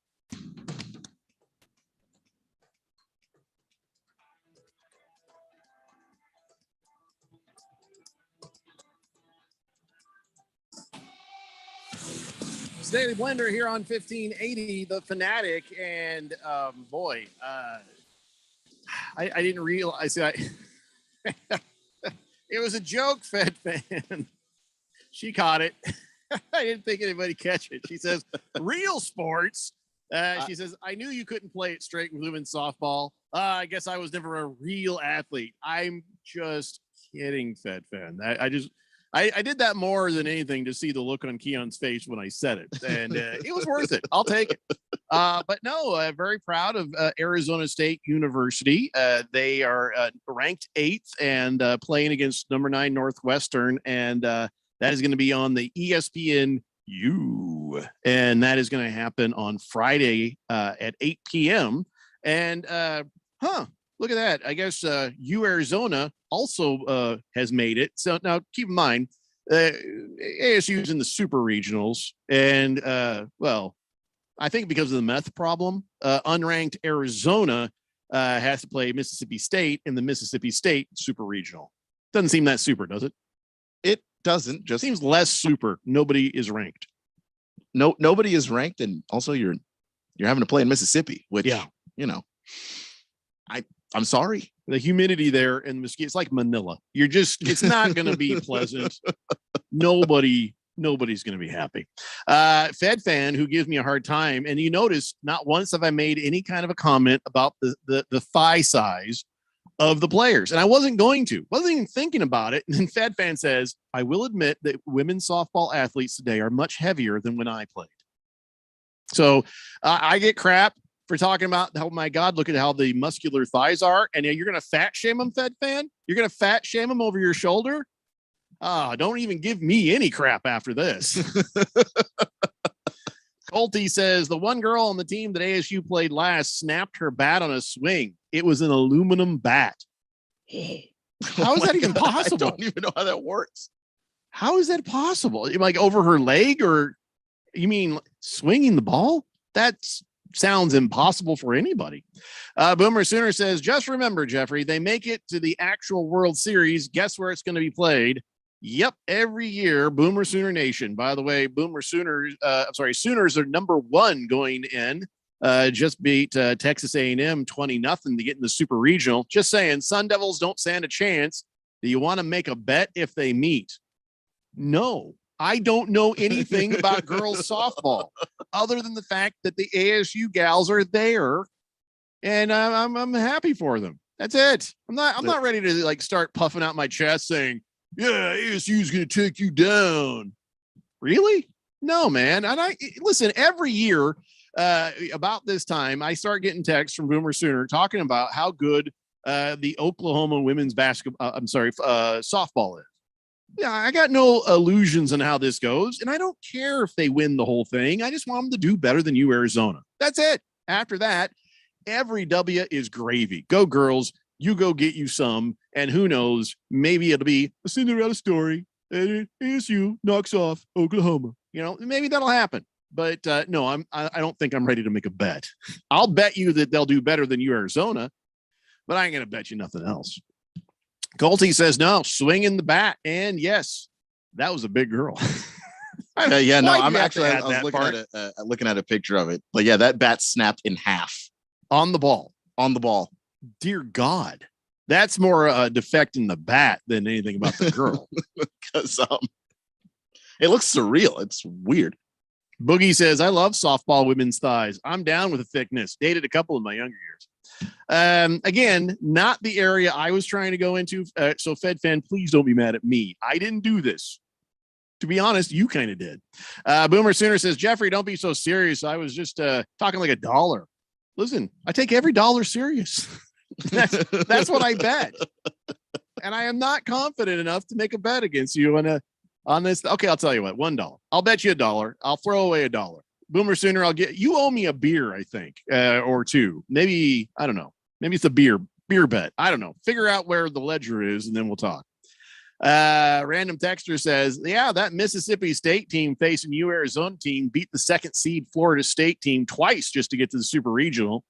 So we'll say goodbye to you Arizona sooner than later.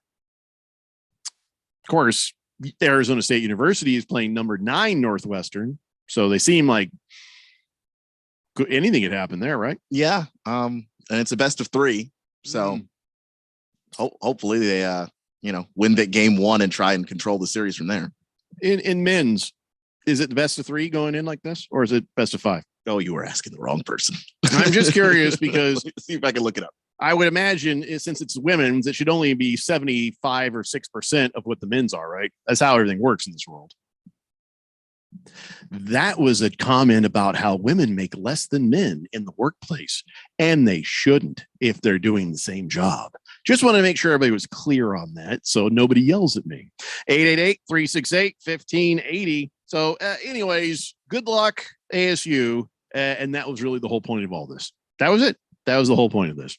888-368-1580. So can we do this? Can we move on? Can we talk about NFL quarterbacks? I think we can. I feel like I'm presiding over a wet. It's like, if anybody has anything else to say, speak now or forever hold your mouth. I feel safe here. Nope. Here's random texter. Women's College World Series is a lot of fun to watch. If you've never watched a game, you need to give it a chance. You will not be disappointed. If I have nothing better to do this weekend, I might be disappointed that I don't have anything better to do. But if you say it's worth watching, I believe you. 888-368-1580. So, all right, NFL quarterbacks. Starting with the fact that Steve Keim has now publicly said that he thinks they'll be able to get something done on the Kyler Murray extension this summer. So that now before they says, well, we'll try to get something done. It was very ambiguous and it pissed off Kyler Murray, and he wiped his Instagram like a little girl, and I was very upset about it. And now here's Keim saying, yeah, we're going to get this done this summer. I feel like we'll be able to get something done. So, all right. If they get something done, what's this going to look like? What is going to get done that makes Kyler Murray happy, but also makes the Arizona Cardinals happy? Now, the fan base is, a little bit grumpy and salty towards little Kyler Murray for the way he's been. The team doesn't want to overspend on a guy that may not be exactly what they hoped he'd be. But you don't want to lose the little guy. So where is the middle ground that makes everybody happy? Well, the thing is, I'm not sure about a necessary middle ground. And again, this kind of goes back to the Deshaun Watson thing and why a lot of owners are just mad at the Browns, because you threw money at this guy who's got so many of these things open, but you've basically set a precedent of like, a lot of this money is just going to be guaranteed. So a lot of the speculation of what Kyler is going to wind up getting is somewhere in the ballpark, 5 years, $230 million. And that would just be market value for a quarterback of Kyler's, level. And I just think, you think 230, 5 years is fair. I don't know how you get away with doing less than that, given the other contracts that are out there. Do you think that Kyler is going to see that as enough? Well, again, I think there's lots of stuff that works against Kyler Murray. I think that his lack of postseason appearances and success work against him. I think the lack of a sustained season, as much as we put it on Kingsbury, Kyler's the guy out there on the field that's the field general. He's the guy that's in control of things, and he's supposed to be. He's supposed to be. So but that's what I'm saying. Are you going to pay him for what he is, or what he's supposed to be? But I'm saying he's supposed to be the guy that's out there doing that, and it hasn't happened. So you got to put some of that blame on him of some of these seasons that haven't been sustained. Some of it goes to Cliff, but some of it goes to Kyler too. So are we paying you for that when we look at the production of other guys in this league? You look at Josh Allen, he just got paid, but look at what he's done. Look at Lamar Jackson, he got paid, but look at where he's going to get paid. But look at what he's done. He's been an MVP. He's won a playoff game or a couple playoff games. He's gone to the postseason. With Kyler, if you get 5 years, $230 million, you better look at that and be happy about it. Like, I don't understand what you would want more for. You haven't shown more. Yeah, you haven't earned the guaranteed money. What if they came to him with a contract that's got a lot of incentives. You know what I'm saying? Mm-hmm. What if they came to him with a contract that, you earn this, you don't just get this. And okay, here's a nice little signing bonus. Here's a little bit of guaranteed money, but really you got to earn the rest of this. The problem with that, and why a lot of especially quarterbacks don't want to do that, is, hey, I roll my ankle. All of these incentives that I've now signed into my contract, I don't get anything, and that may not be my fault. So there's always going to be the tightrope of a certain amount of this I want guaranteed just for me, and if something were to happen to me, I don't want to have it all in incentives that I can't hit because I'm hurt. So my pause on this is, you got a guy who could quit. He could quit on you and preserve himself, and take a bunch of your guaranteed money, and you get nothing out of it. And he laughs all the way to the bank, and it's like, oh yeah, well, really, go ahead, cut me, see what happens. I get paid no matter what. I get that guaranteed money. So what? And with the way he has acted, the way he has presented himself, I feel like it's a concern for me. It is a concern for me that once he's got the guaranteed money, it'll get worse. And he's going to get super scared, super protective, try not to get murdered, and not going to make as much effort. And you're going to have an even worse year. You're going to have an even less chance of getting to the playoffs. And that's where I thought that Eric Burkhart and company, have kind of led, I don't want to say led Kyler astray, but they're not helping the case with a lot of these antics that, we're trying to gauge what kind of person you are, because like teams pay you for what you've done and what you have actually produced. But there are a bunch of intangibles that teams pay you for. They pay you for leadership. They pay you for being the guy that sets the culture in a locker room, especially if you're a quarterback. And Kyler doesn't do those things. So like, to me, I'm looking at it, I'm like, what are we paying you for? Like, the guaranteed money would be, hey, if Kyler rolls his ankle, I know he's still going to be in the building watching film. That's the kind of stuff that you put the guaranteed money out there for. And I just don't see that. And I don't know if that's a Kyler thing, or if this is the way that they tried to negotiate, and that's not really who he is as a person. But I'm kind of leaning towards that kind of who he is as a person. And so that bothers me. That worries me a lot. Yeah, I hate to be that guy. But this younger generation, it's the way he has acted that makes me scared of the guaranteed money. Just being like, okay, there's my lottery win. I'm going to fake it until I can get out of this, and then I'm gone. And all the money goes with him. And guess what? You lose seasons. Now, hey, I'm not an Arizona Cardinal fan. I am a Colts fan. And you are a Washington Commandos fan. So we're just talking as a couple of guys who live here and have people in our lives that are fans of the team. And I'm too cynical. Am I too cynical? I don't trust nobody. I don't know that you're too cynical, because I'm able to compare Kyler to the other guys around his age. I'm not comparing Kyler to Tom Brady. That's not fair. Mm-hmm. I'm not comparing him to Aaron Rodgers. That's not fair. But Mac Jones is at OTAs, and he was the last guy off the field at Patriots practice. That's the kind of stuff you pay for. And I don't think that's unfair to compare Kyler to a guy around his age who's doing exactly what he ought to be doing, but he's not at OTAs. There are guys fighting for the job that they might not even get. We're going to talk about that here in a minute. There's people fighting for the job and not feeling like they're entitled to it. So, look, Trevor Lawrence is out there at OTAs, Jaguars OTAs. Mm-hmm. I look at that and go, I know that Trevor Lawrence hasn't been perfect, and so far he hasn't been everything he's been advertised to be, but the guy's out there doing the work. Meanwhile, at Cardinals OTAs, and I understand they're voluntary, but Colt McCoy's there. Jarrett Garantano's out there. QB1's not out there. To me, that's a problem. So it kind of reminds me here at the house. I don't want to say it's too loud, but the teenage boy, he's ready for a car. And so I was like, so what kind of car would you like? And he starts listing off cars. And I'm like, are you kidding? You ain't done nothing yet.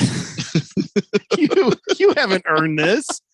You can't have that car. you get this car until you earn that car. And that's the same thing you got to look at with Kyler Murray. He hasn't shown us. Does he have the ability? Yes. Is he talented? Yes. Can he do things? Yes. But there's also the negatives on the things he hasn't shown us yet. He hasn't done. He has not been a leader. He has not done this or that. There's plenty of reasons why Kyler Murray, you don't get that car, man. You don't get that car yet. That car comes later. Hey, DeAndre Ayton, you don't get that car yet. Not that car. You get this car. Show us, earn it. Yeah, I don't know. I think with the Kyler thing, it's just there are easy comparisons to make of guys who are doing exactly the thing you want Kyler to be doing. So you have to ask yourself, why isn't he doing it? Like that's the problem to me with shelling out the money is you're not doing it before the money. How am I supposed to expect you to do this after the money? That's really the part that if I'm a Cardinals fan, I'm scared. And once the word guarantees on it, you don't get the money back anymore. All right, we have to take a break. There's got a lot of people on the text line who want to talk about this. We'll give you your moment when we come back. It's the Daily Blender here on 1580, The Fanatic. Progressive presents today's to-do list for your cat. Take a nap, meow till I get food, walk away from food, move to couch, see human, give cold shoulder. Take a nap, meow till I get Your food. pet has a very busy schedule, so it's up to you to make sure they're protected. That's why Progressive Car Insurance covers your pets for up to $1,000 if they're ever in a car accident with you. Move to couch, aggressively clean myself. Take a nap, meow till I get food. Get coverage for your pets with anti-auto policy from Progressive. Progressive Casualty Insurance Company and affiliates. Coverage for cats and dogs included with the purchase of collision coverage and subject to policy terms. And now an important message from music superstar Willie Nelson. I've been fighting for legalization of the one thing that can bring comfort to millions. And of course, I'm talking about Skechers. Can we stop the commercial? Willie, I don't think Skechers are illegal anywhere. Really? But they feel so good. No, you can wear them anywhere, Willie. Well, pass the Skechers. Skechers comfort feels so good because Skechers is the comfort technology company and has all the fits and features you need for ultimate comfort. Find Skechers at a Skechers store, Skechers.com, or wherever stylish footwear is sold. Seems like everything is going electric these days. Electric cars, electric trucks. But what you save on gas, you pay for with that electric bill. With all these things being plugged into your house, wouldn't it be nice to save up to 85% on your monthly electric bill? Well, you can do that with zero down and no payments for 12 months. Call Harmon Solar. Harmon Solar is a family-owned, woman-owned local company that uses top-of-the-line equipment. Call Harmon Solar, 800-281-3189. That's 800-281-3189. Or go to harmonsolar.com. Jamie's log, Progressive, the Harrington's backyard, day 27, 3:33 a.m. 333. All those threes mean something, or I may be losing it. Been camped in the Harrington's backyard for 27 days now, proving that Progressive has 24/7 protection. They told me every day they understand what 24/7 protection means. Think I'm finally getting through to them. 333. Progressive doesn't just offer a great price when you bundle home and auto. We offer round-the-clock protection, just not literally from Jamie. Coverage from Progressive Casualty Insurance Company, affiliates, and third-party insurers, and subject to policy terms. Bundle discount not available in all states or situations. Learn how thousands of smart homeowners are investing about $1 to avoid expensive home repair bills. John, a former non-customer, said, "My air conditioner broke and I had to spend $1,900 to fix it." Jeff, a customer, wrote, "My air conditioner broke and I got a new one at no out-of-pocket cost." Mary, a former non-customer, wrote, "My heating system stopped running. I had to spend $3,000 to get a new one." Lisa, a customer, wrote, "My heater stopped working. I got it fixed at no out-of-pocket cost." For about $1 a day, you can have all the major appliances and systems in your home guaranteed fixed or replaced with HSC's home warranty coverage. Call now, and the first month is free. If the lines are busy, please call back. 800-657-5714. 800-657-5714. 800-657-5714. That's 800-657-5714. Your home for sports. 1580 and 99.3 The Fanatic.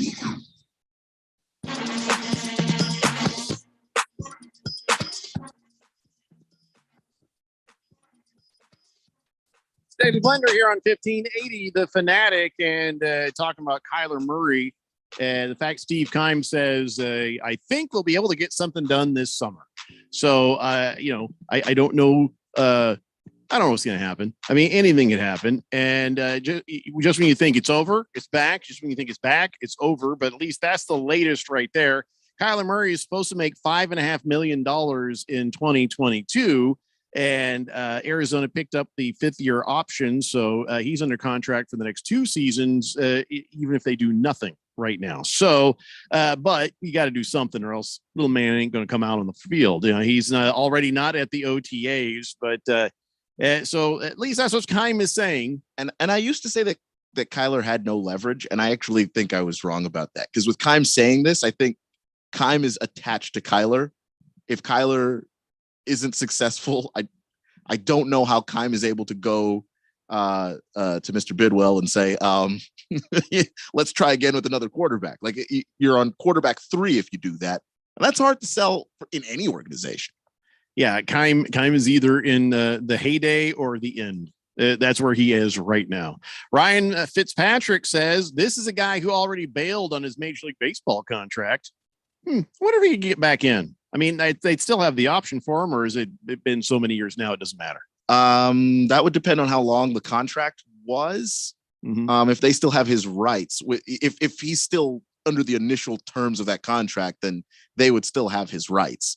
Yeah, I don't really blame him for not finishing out that contract, obviously, because you kind of have to choose one unless you are so gifted. I think Kyler was using the baseball contract as leverage more than anything, which guys have done before. John Elway did it, Sure. Boogie says trade Kyler Murray. There's no fixing heart and character. I've been saying it since Fitz retired. He has serious problems. A lot of people on the inside of the Cardinals organization knows this. People are too scared to do the right thing. I say trade him. What, to the Detroit Lions? I that's the problem, right? Like you can trade him, and I understand, if you're worried about the passion and the desire, which I would like to see in my quarterback. Again, doesn't have to be loud. He doesn't have to be outgoing, but he's got to have some kind of competitive fire there, which you don't always see from Kyler. But what you end up stuck without a quarterback. And I think that's the thing that teams are afraid of is, I don't want to be the team that doesn't have a quarterback and I'm starting over, because you see how hard it is to get a guy that can get you to a Super Bowl. Boomer Sooner says maybe Cardinals trade Kyler Murray to the Colts for Nick Foles. Oh, shut up, Boomer. He says, you are on for a beer bet. I don't think I owe you a beer, but I consider you a friend or a radio friend. So I, Boomer Sooner, owe Jeffrey O'Brien a beer. I don't want it that way. Either you do or do not. And if I'm thinking of somebody else, then fine. You don't owe me a beer, but we'll make this a beer bet. So let's just say it this way. If ASU gets farther in this tournament than Oklahoma, then I win the beer. And if your team gets farther, then I get the beer. I mean, you get the beer. I think I should just get the beer no matter what, but you understand what I'm trying to say. Watermelon says, give him a 1-year extension with an absurd amount of money based on performance. Like you can't pout, can't hit the ground, can't lay on the floor, can't be a crybaby. This dude is a cancer, and the Cardinals should invest in somebody new. Who? Who this year? There's nobody new except for well, this is interesting. We might finally put the rest, and now it might be too late, but Colin Kaepernick today working out for the Las Vegas Raiders. The owner of the Raiders said some things a couple of years ago saying, well, I hope he gets a shot, but then never got a shot. Well, okay, Mark, why didn't you give him a shot? But now he's getting that shot, and I don't know how it went yet. I don't know if there's been any reports on if this 34-year-old Colin Kaepernick's workout, whatever you said, was a good thing or a bad thing. But I've always said, just give the guy a workout, give him a tryout. And then if you see he's got something, this is a quarterback needy league. Backup quarterback is massively important. And the Raiders, especially, and I think that's probably interesting why they're giving him a workout, was they were using their second quarterback, who's Marcus Mariota, in a lot of, run heavy packages and stuff like that. And then Mariota's, in Atlanta now, the starter down there. So replacing somebody who can give you a few of those plays from time to time seems to be important to what the Raiders want to do. So I'm okay with it. The Saints are going with Jameis Winston on it's purpose. A quarterback needy league. By the way, he's at his OTA after his injury and working on there. He had a ligament issue, so he is on the field in OTAs. Kyler, all right, but yes, it's completely reasonable that they're trying out. I mean, here's the thing. I think the one thing that if you could say it's been Colin Kaepernick's fault and things, that I've no doubt he was blacklisted, but the fact early on he refused to even consider being a backup quarterback. Mm-hmm. Well, that's just stupidity and ego on his part, because as you know, in this league, once you are on the outside, you do whatever you got to do to get on the inside. And at least you could be working out and in practice, and then everybody say, oh yeah, look, Colin's a better quarterback than that guy. He's just being punished. You know what I'm saying? He should have taken whatever he could have gotten to make his point. But he was very, concerned with other points, I guess, at the time. So now, okay, great. Like I said, day one, give him a tryout, because I think he sucked. He sucked as a quarterback, and it could have ended the conversation saying it's not because of his protests. It's because he's just not that good a quarterback. I also was the guy who said, I'll take him on my team. If he still has it, I could use a damn quarterback right about now. And so and if he's willing to be a backup, right? He's okay. So he wasn't a great starter that last season in the league, but he played at about a backup level. You quality backups are also important, right? Okay, my team had to run out Taylor Heineke. He was the backup quarterback. Won 7 games. I don't know how. I rolled with Jacoby Brissett for a friggin' season, man. Sometimes it's valuable to have that guy. Like sometimes the starter just goes down, and then you would need a guy. And I think Colin Kaepernick, at least previously, had that ability to be at least a quality backup quarterback. I don't know where he's at now. He's 34, and that's about the time that guys start fading talent-wise. I wish they'd given him a workout sooner. It could have ended the question. But now at least we're going to find out. We're going to find out at least now, where is he? Can he? Can't he? And then it's not about something it shouldn't be about. That's all I'm asking for. 888-368-1580. Big George says, I saw this online. Steve Keim wouldn't mind going toe-to-toe with Eric Burkhart in a literal cage match. He told Pat McAfee, I have good relationship with his agent. Pat, as big of a wrestling fan as I am, I was thinking maybe you should set up a cage match between me and Burkhart. Look. Well, that answers the question. Does Keim still drink? Pretty solidly. Mm-hmm. No, if there was a cage match, just hypothetically speaking, Keim would snap Burkhart in half. No, see, Keim is big, but is he fit? I don't think he is, but I don't think that Burkhart is. Because Burkhart's an itty bitty guy. Yeah, I don't know. Just the pictures of him that I see, and there's not many out there because he's an agent, but doesn't seem like that big a guy. Seems a little. Well, you remember Princess Bride when Wesley jumped up on the giant's back and held on and put the sleeper hold on him and gently cradled him to the ground. I do remember that. Burkhart could probably do that. He could do that. Just or order a few more drinks before the match. That's possible. Yeah, get him. You don't see Keim saying no to that. get him nice and sauced up first, and then do what you got to do. No, Keon, more sauced up, more than usual. He's showing up that way. Fed Fan says, "I'm the one who owes you a beer." Do you? Okay. Good to know. I know that there's probably some others out there. I have had a pretty nice run of winning bets. Seems like it's been quiet lately. I don't know. We don't bet as much as we used to. I don't know why. Blissful Hayes says Cardinals should trade for Baker Mayfield. At least he seems to care and he enjoys playing the football. See what we said about backup quarterbacks? You think you think Baker Mayfield would do well with the Cardinals? I honestly think so. His best seasons with the Browns were when the Browns, were most healthy at wide receiver and they were able to build up their offensive line and protect Baker. I think he could do well. Yeah. Better than Kyler Murray? No. Yeah. Because I just think Kyler's got the athleticism edge. And there's just times where Baker just makes goofball decisions throwing the football. Like he just thinks he can make a pass or fit a ball into a window that he can't. He just can't do it. Number one Rattlers fan says short quarterbacks that are successful, very rare, like every 15 years or so. Breeze and Wilson.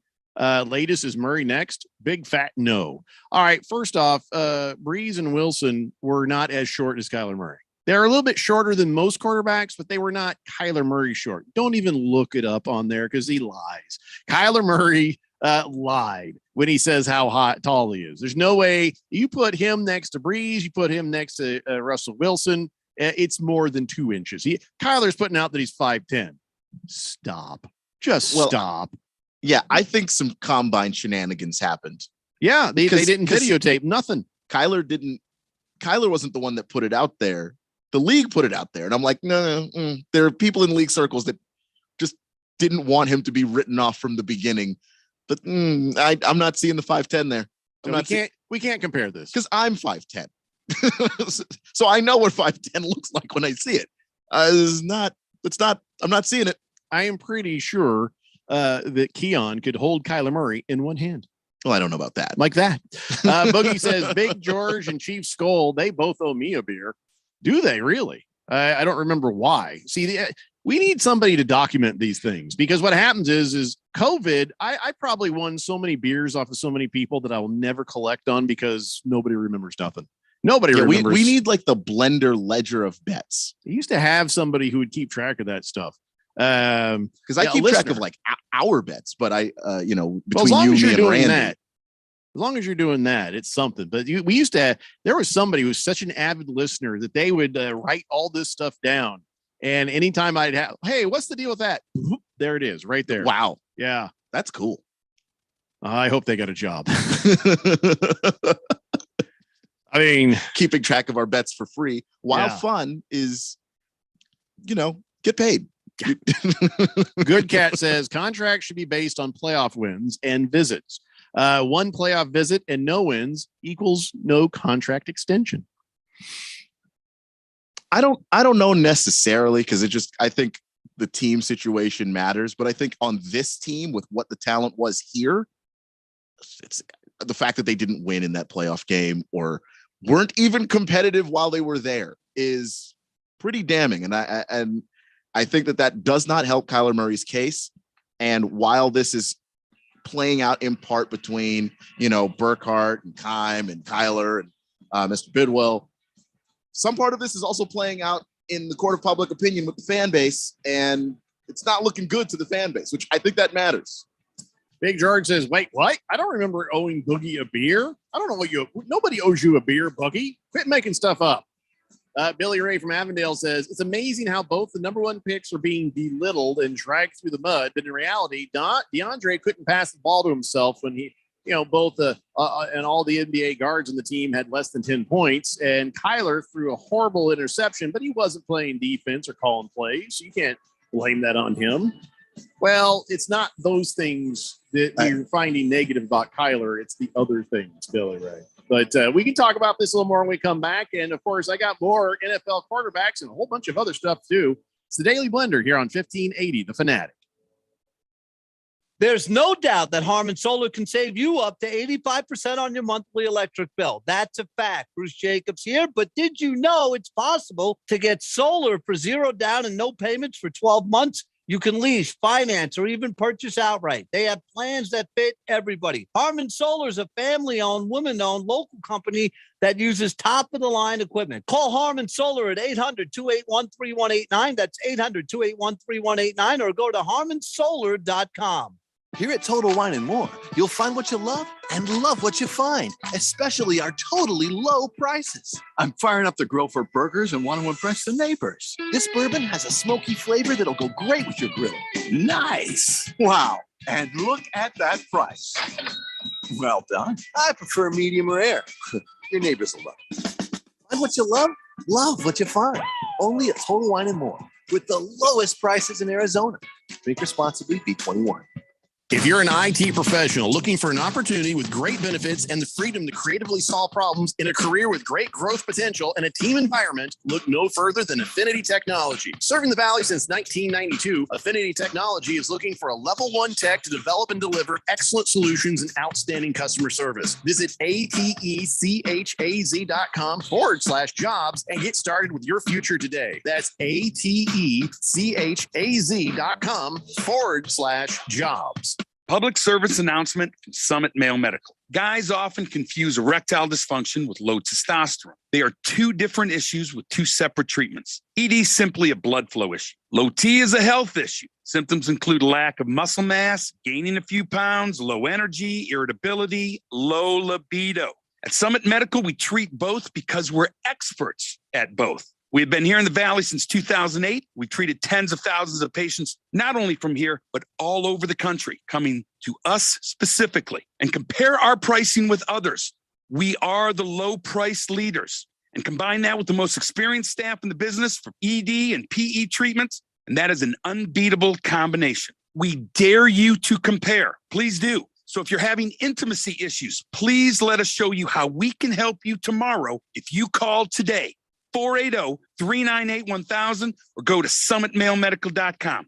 It will be the best call you ever make. Contractors, listen up. This is Bruce Jacobs. Are you missing out on jobs due to lack of bonding? When your current bonding holds you back, call Arizona's #1 bond managers at Constructors Bonding. They have the market relationships and expertise to take you where you want to go, serving all types of contractors of any size and license in all states. When you need better bonding, call Dave McKee at Constructors Bonding, 602-432-5929, or visit cbialliance.com. KQFN Tempe. Also transmitting on K25CD Phoenix at 99.3 FM. And K24EU Fountain Hills at 95.9 FM. It's time for the third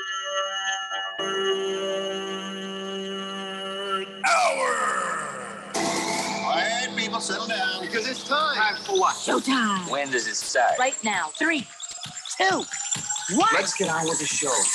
Let's do it.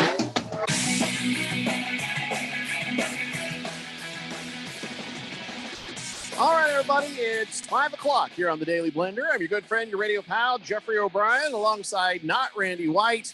He was supposed to come home from the islands, but instead he's made a stop off in Cabo. I don't know when we're going to see him again. I'll be honest, I'm a little disappointed, but he'll be back soon. He's okay. All is well. Just, I kind of want my money back. I'll tell you that much right now.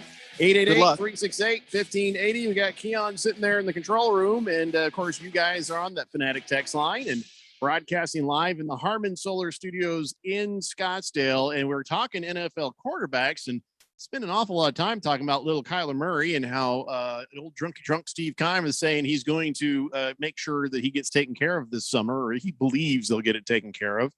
Do you think that maybe he's just saying that? I mean, try to keep from having the whole PR thing boil over. You know what I'm saying? You think that maybe there's something else afoot? No, I think he's serious. I think he does want to get something done, because the faster you get this stuff ironed out with Kyler, the faster you get him back in the building, the better for the team in the long run. Just the better for everybody to just get him on the same page with those receivers.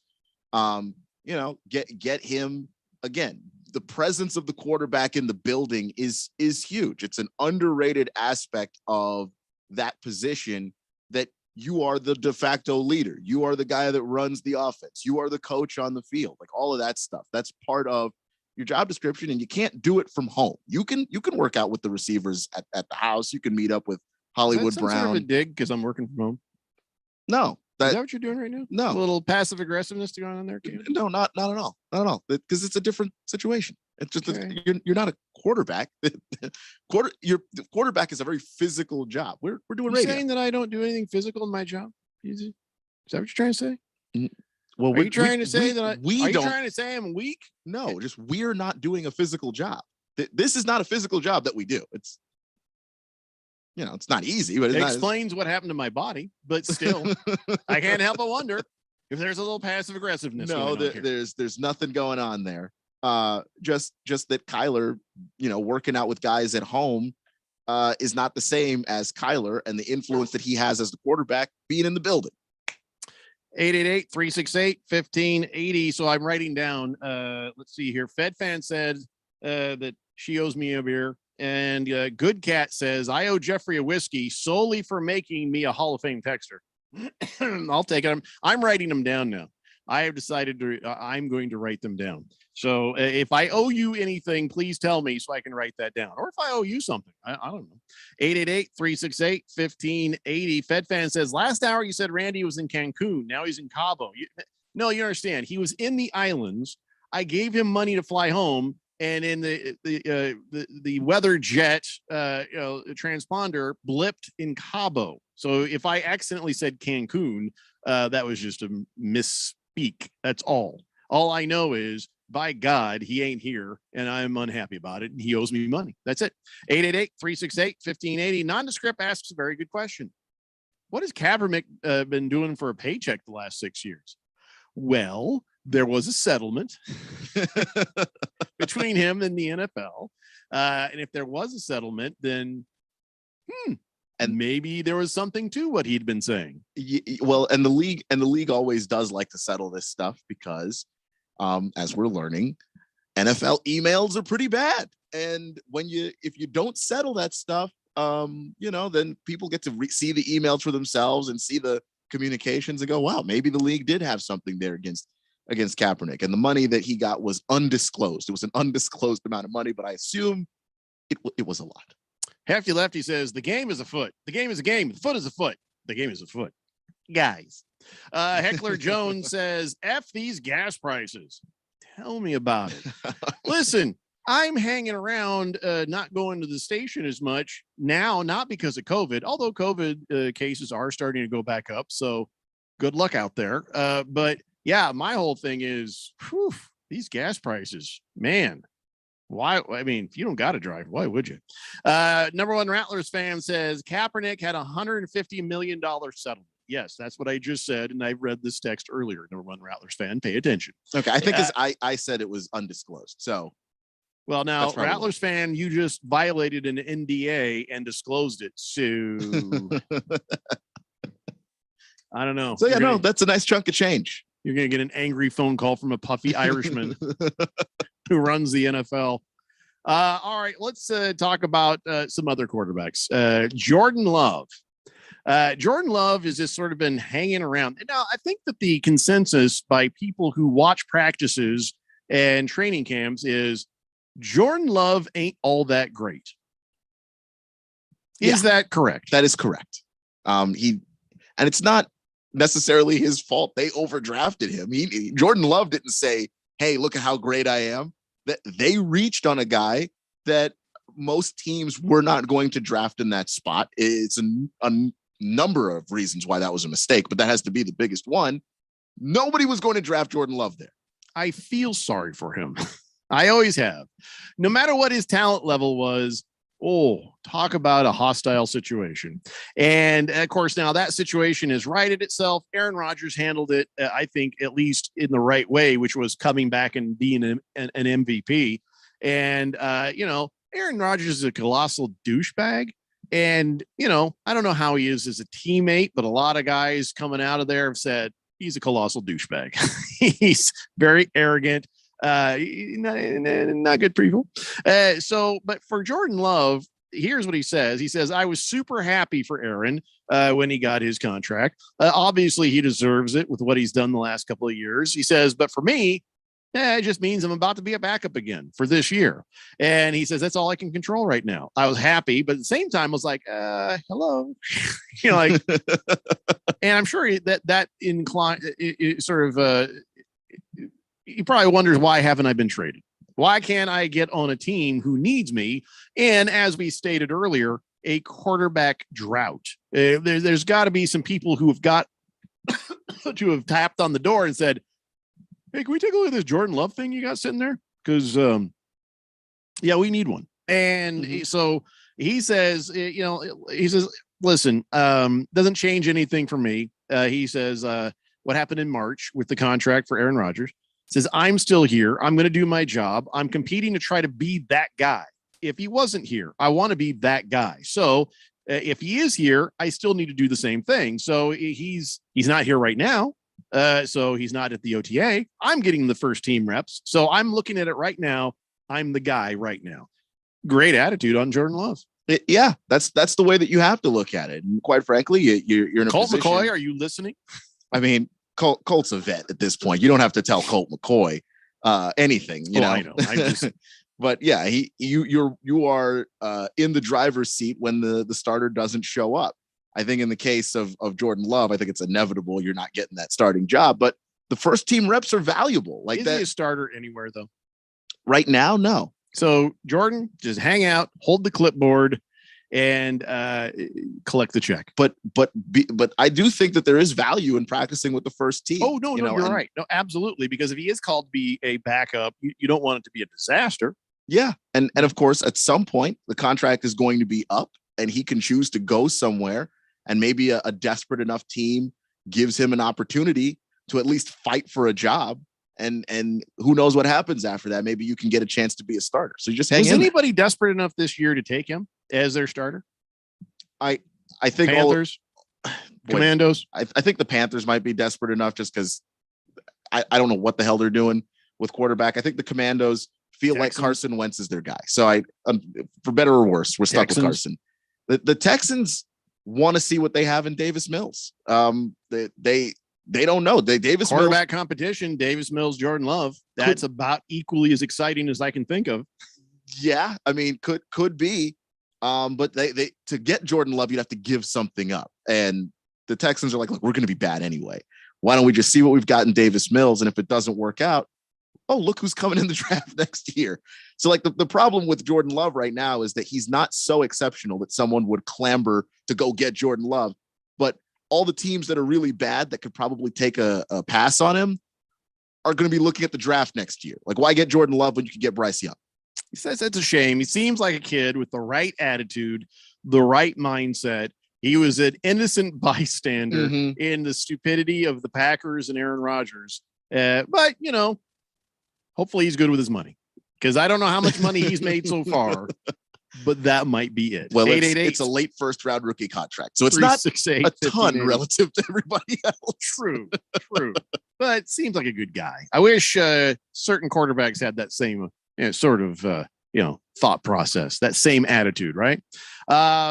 Ryan Tannehill says he's disappointed how comments about mentoring Malik Willis were taken. Why?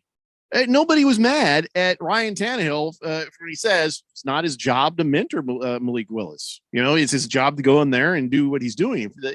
I thought he was nice about it. I actually heard all the audio. And he says, well, it's not my job to mentor him. It's going to be a great thing. He'll be learning from me along the way, and he'll be in the same practices, and he'll be in the same rooms. And, by osmosis, he's going to get benefit, but it's not my job to hang around and mentor him. And he went on to say, well, we've got coaches and stuff for that.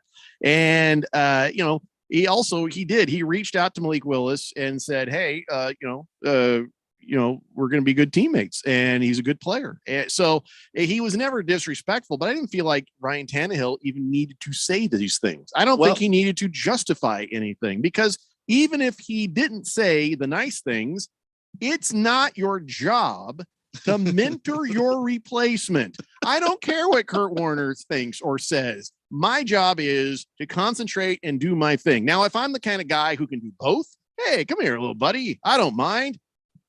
Fantastic. But if you're not that person, I don't think it's a ding against you. It is not your job to mentor the person who's trying to take your job. It's your job to do your job well, keep your job, take care of your family, take care of your chickens, as Marshawn Lynch says. Yeah, I totally agree with that. I do get the Kurt Warner angle of it, just because Kurt Warner was that guy, was in New York with the Giants. Kurt Warner's a walking damn Disney movie. Of course he's going to mentor the guy who will take his job. Kurt Warner was in New York with the Giants, and Eli Manning was not the starter yet. And then they benched Kurt Warner and put in Eli, and Eli has like a horrific game, like just the worst possible game. So they bench Eli and put Kurt in the game, and Kurt, I think brings him back. They win the game. And then Kurt basically told like management, don't you ever do that to him again. You're going to kill his confidence. That's the kind of human being Kurt Warner is. Super good dude. 99% of us are not that. Like we just don't have. Well, it's not even making you a bad person to not be that. I think it's normal. Kurt Warner's the outlier is what I'm saying. The normal thing is, hey, look, I got my job to focus on. I can't, if I distract myself trying to teach you, I'm going to lose the job to you. That's not how this ought to work. What I would do if I were the quarterback and they brought in my a backup, eventual replacement, I'd be like, hey, let's go through this together. I'm not going to sit here and teach you every trick that I have, but we're going to go through this together. We're going to take reps together. If I end up giving you some advice, great, but I'm not going to hold your hand through this. Let's go through this together, and I'll treat you like an equal, and we'll compete and we'll have fun and I'll be friendly to you. I won't be mean to you.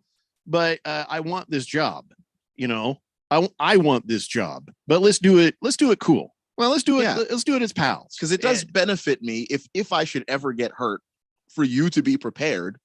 Because when I come back from injury or whatever, maybe we have a chance to go to the playoffs. I do need you to be ready. I just don't want you to have my job. I don't think there's anything wrong with that at all. Hefty Lefty says, I wish I could get drunk through osmosis. Then maybe beer baths wouldn't be as weird with my wife. Here's the thing about that. There is a way to get drunk by osmosis, but you wouldn't like where you osmosis it from. Big George, it's true story. Science. Oh, no. It's science. Big George says, does that mean it's not your job to mentor Keon? Ooh, that's harsh.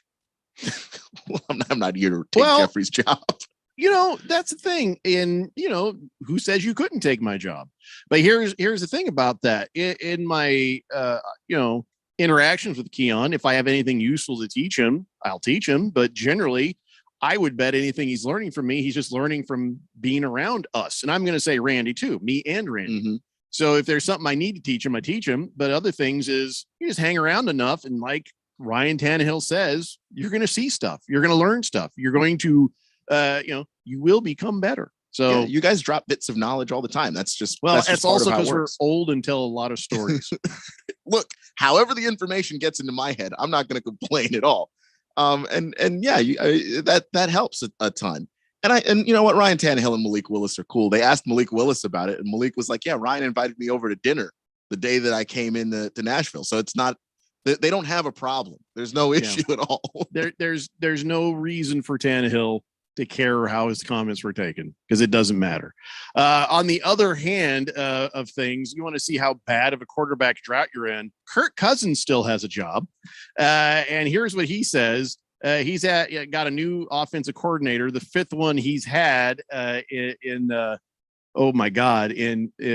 5 years with the Vikings. And he says he feels like an eighth grader learning the offense from scratch. I think it's more that you're just stupid, Kirk Cousins. Kirk Cousins, anytime I've heard him talk in an interview, anytime I've seen him do things, the word that comes to mind is bimbo. He's a male bimbo. He's a himbo. And nice guy. I don't want to be mean to him. Yeah, he was nothing but class when he was in Washington. Good God, is he stupid? I mean, now you had to watch him more than I ever did. Is anything I've just said wrong? No. Is anything wrong? No. Like Kirk Cousins is a quality quarterback. He's got a good arm. He understands what he's doing. As far as locker room leadership, guys like Kirk Cousins. Nobody has anything bad to say about Kirk Cousins. But also, Kirk Cousins is not going to be breaking any ground, philosophically anytime soon. Not a lot there, in the gray matter department, and is calling back. It's funny. He says, I feel like an eighth grader. I think that might have been as far as the education went. I don't want to say that because he did go to Michigan State. Moving on, 888-368-1580. But I think that's a Kirk thing, not because so did Michigan State. So did Draymond. And I think Draymond Green's smart. So I don't know. I think that's a Kirk thing. Fairly smart. Yeah. Fed fan says, so hang around you guys. Keon has learned how to drink, spend all his winnings in exotic locales. Well, that's a lot of what he just learned from Randy. I don't know. Someday, hopefully, Keon will tell us all the stuff he learned from us, and if any of it actually helped. Number one Rattler fan says, "Yeah, Kurt Warner is a world-class guy, though. He says at 1997 Arena Bowl, Arizona Rattlers versus the Iowa Barnstormers, 55-33. Kurt Warner had 2 safeties. Yeah, baby. Wait, that was so long ago, Rattlers fan. And Kurt Warner is now a Hall of Fame quarterback. Yeah, I don't know. I got to go after him. I'm just going after him for that whole I'll mentor everybody. But that's the thing, Kurt. This is the problem. Like, when you see somebody who is just that good of a human being, they can't understand why everybody else can't be as good as them. Because we're crappy people, Kurt. Be honest, it just pisses everybody off, Kurt. Stop it, Kurt. Because most of us don't have whatever special thing you've got. We don't have that. Sure. In life and morality, you know what? I can walk side by side with Kurt Warner.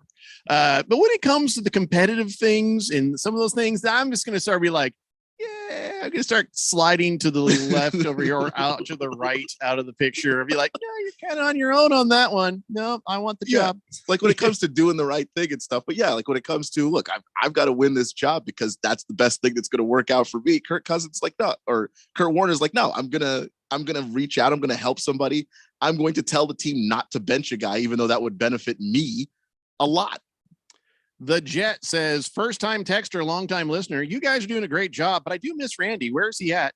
Just kidding. I'm a Hall of Fame texter. No, there's no HOF by your name, Jet. So nice try. Yeah, try to talk yourself into it. Good luck. We all miss Randy, but he'll be back soon. But yeah, long story. Won a FanDuel bet. Called in sick. Was in the islands. Now he's in Mexico. I don't know.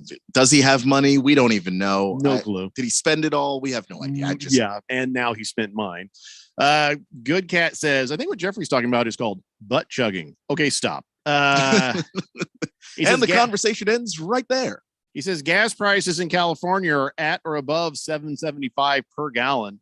Blimey. Hefty Lefty says, you like that? Yes, I know. All right, we got to take a break. When we come back, dare we do more NFL quarterbacks? Dare we?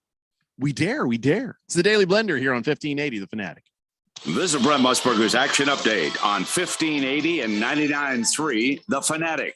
Heads up, sports bettors. Right now, you can try VSiN All Access free for 30 days with no credit card required. Visit vsin.com/free month to sign up now.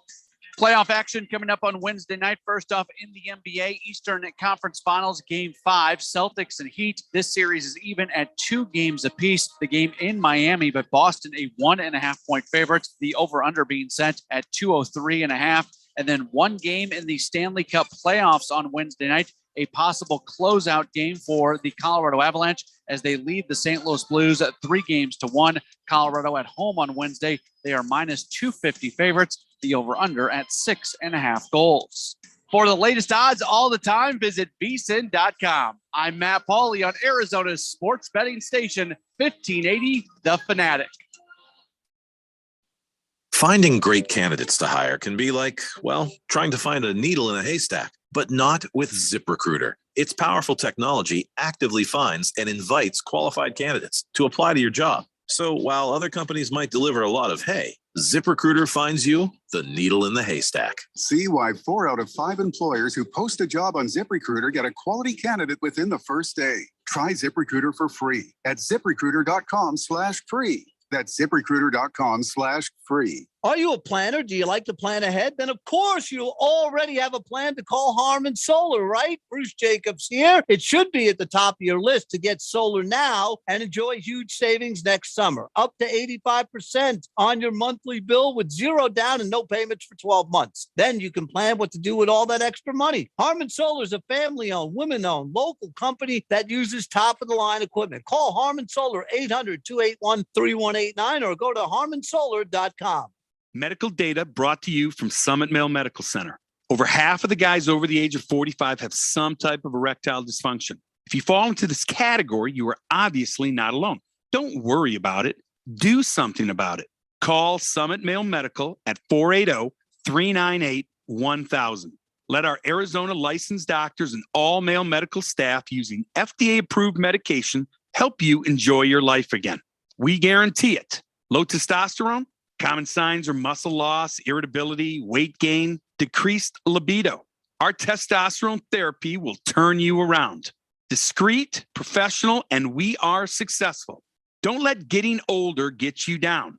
Call today, 480-398-1000. That's 480-398-1000. Or go to summitmalemedical.com.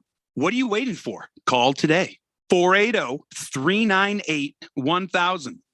There's no doubt that Harmon Solar can save you up to 85% on your monthly electric bill. That's a fact. Bruce Jacobs here. But did you know it's possible to get solar for zero down and no payments for 12 months? You can lease, finance, or even purchase outright. They have plans that fit everybody. Harmon Solar is a family-owned, women-owned local company that uses top-of-the-line equipment. Call Harmon Solar at 800-281-3189. That's 800-281-3189, or go to harmonsolar.com. We just can't help it. We have to do it. It's in our DNA.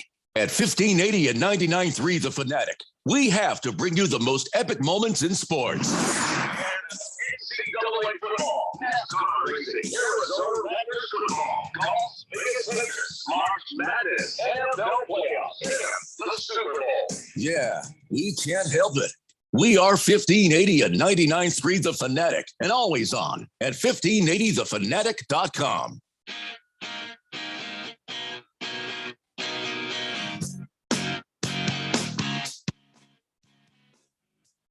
The Daily Blender here on 1580 The Fanatic. And today is Wednesday, right?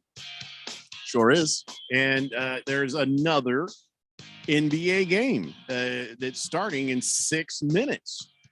Pretty soon, we won't have an NBA game every night. Pretty soon, there is only going to be a game every couple of days. That's going to be a weird adjustment. That's going to be weird. We went from all the NBA to a little bit of NBA. Soon, there'll be no NBA. That makes me sad. It does. But while the NBA playoffs are happening, we've got to be happy about it. You got to get happy about that. You just enjoy it while you can. It's like the Diamondbacks being a 500 or better team. You know what I'm saying? Be happy about it while you can. And one of the things that I love about betting on the sports is, if you go through there, you're always going to find a new player prop or game prop or something like that. And it doesn't have to always be NBA. So as we're starting to transition away from the NBA, there's other things you can find, other things to look for. And it's cool about FanDuel Sportsbook is you can combine prop bets from multiple games and now multiple sports. So, you say goodbye to the NBA, say hello to Major League Baseball, eventually say hello to NFL, say hello to anything. It's called Same Game Parlay Plus, and you can find it only on FanDuel. Combine NBA player prop bets right now that you love with your favorite baseball home run hitters for a chance to score an even bigger payout. Okay. So if you don't want to build your own same game parlay, you can check out their popular same game parlay section where you just join in. Other users are doing stuff. So how about this? I take Tim Anderson getting a home run and tonight, I don't know, somebody making so many threes on the Heat or so many, any number of things you can find in an NBA game to do a prop bet on, and you combine those things. And listen, if you're new to FanDuel, you can sign up with promo code Randy1580 and get your first bet risk-free up to $1,000. So make every moment more and download the FanDuel Sportsbook app. Use promo code Randy1580. That way they know that Randy wants you to go. And I think he's coming back to work. We sure hope so. I mean, it's getting a little out of hand, but he's my pal. So I got his back for now. But so yeah, keep using promo code Randy1580. Got to be 21 years and present in Arizona. First online real money wager only. Refunded, issued as a non-withdrawable site credit that expires in 7 days. Restrictions apply. See terms at sportsbook.fanduel.com. Gambling problem? Call 1-800-NEXT-STEP or text next step to 53342. So I don't know. What would you if you took the Tim Anderson hitting a home run, and what would you say is a good parlay addition to that could happen tonight in this game? Let me see if I can pull up the I mean, we've got an update on who's in and who's not, right? Yeah, there has been something that happened. Why don't you fill us in on that? Yeah, we got Marcus Smart officially good to go for the Boston Celtics. He's playing, so that's big. Didn't see anything on Robert Williams, but for the Heat, Tyler Hero's out, so that is a pretty big deal. He was starting to get going in this series, and they need his scoring. They need his 3-point shooting, and so they don't have that. So if you want to take, I don't know exactly what the over/under is on how many points Jimmy Butler is going to score, but I would take the over on that because I just think Jimmy's going to look at what he's got going on with the injuries around him, and it's going to put it on him to try and take over and see if he can will the Miami Heat back into tying the series or getting ahead in the series. How about if I said Tim Anderson home run, Horford, or is he playing? Or is he still out? I think he's playing. Okay. Because he played Horford, I'd put like 8 rebounds. He usually gets 13, right? So 8 rebounds by Horford, a home run by Tim Anderson. That might get you some nice money. You know what I'm saying? I mean, that would be pretty good. I think that's a pretty solid bet. Yeah. Cause I mean, that puts, cause at least from talking to Radio Ron about the parlays, he's always on about what does this guy average? And if what he averages is above a certain number, then you should feel pretty good about putting that down.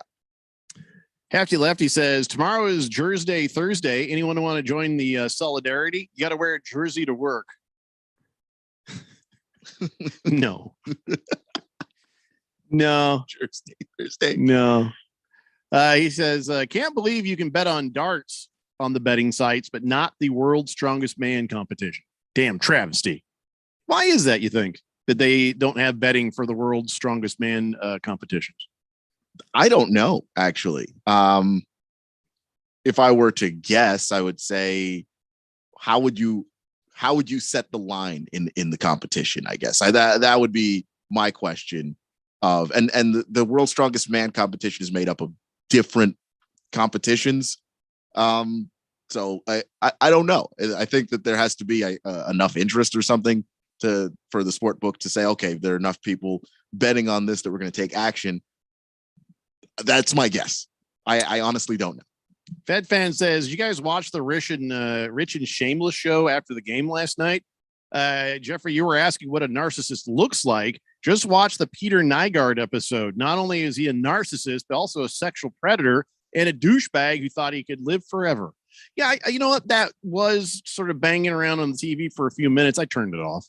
This old creepy dude and trying to live forever by nefarious means and stuff. But no, you could tell right away there was something wrong with that dude. Saw for a couple of moments and no, I have no time to watch something like that. I don't know. Do you know what she's talking about? I saw the commercials for it and stuff, but I didn't keep watching after the game was over. So I don't know. I'll check it out though. I mean, when bad people get money. All right, let's keep going with the quarterbacks, please. So Jim Irsay says, it's been really exciting having Matt Ryan and his leadership. This is another thing where Carson Wentz is probably like, what the hell, man? What's going on? I thought we were friends. I did see an interview with Carson recently where Carson was like, well, okay, my experience wasn't that was terrible. I think it was the results of things where Irsay is always he's good to the team. He's good to the players. He'll come in, he'll be pal, and he lets the coaches take care of the criticisms and whatever. He's just there kind of like a mascot. And I think what it is that the frustrations there at the end, well, he's like, oh, F that guy. And it became about him. And so even though they had a good interaction relationship, it was a bad results ending. Mhm. And that's why, it does gotta hurt more. And Irsay is continuing to heap praise on Matt Ryan after Carson Wentz is like, what did I do? And of course, Frank Reich was talking about, who was it? Was it Frank Reich or was somebody else said how amazed they were at the accuracy, how laser-like accurate Matt Ryan has been in OTAs and in practices. And he, Irsay is going on saying, he's like a coach out there. It's awesome. We're excited about him. And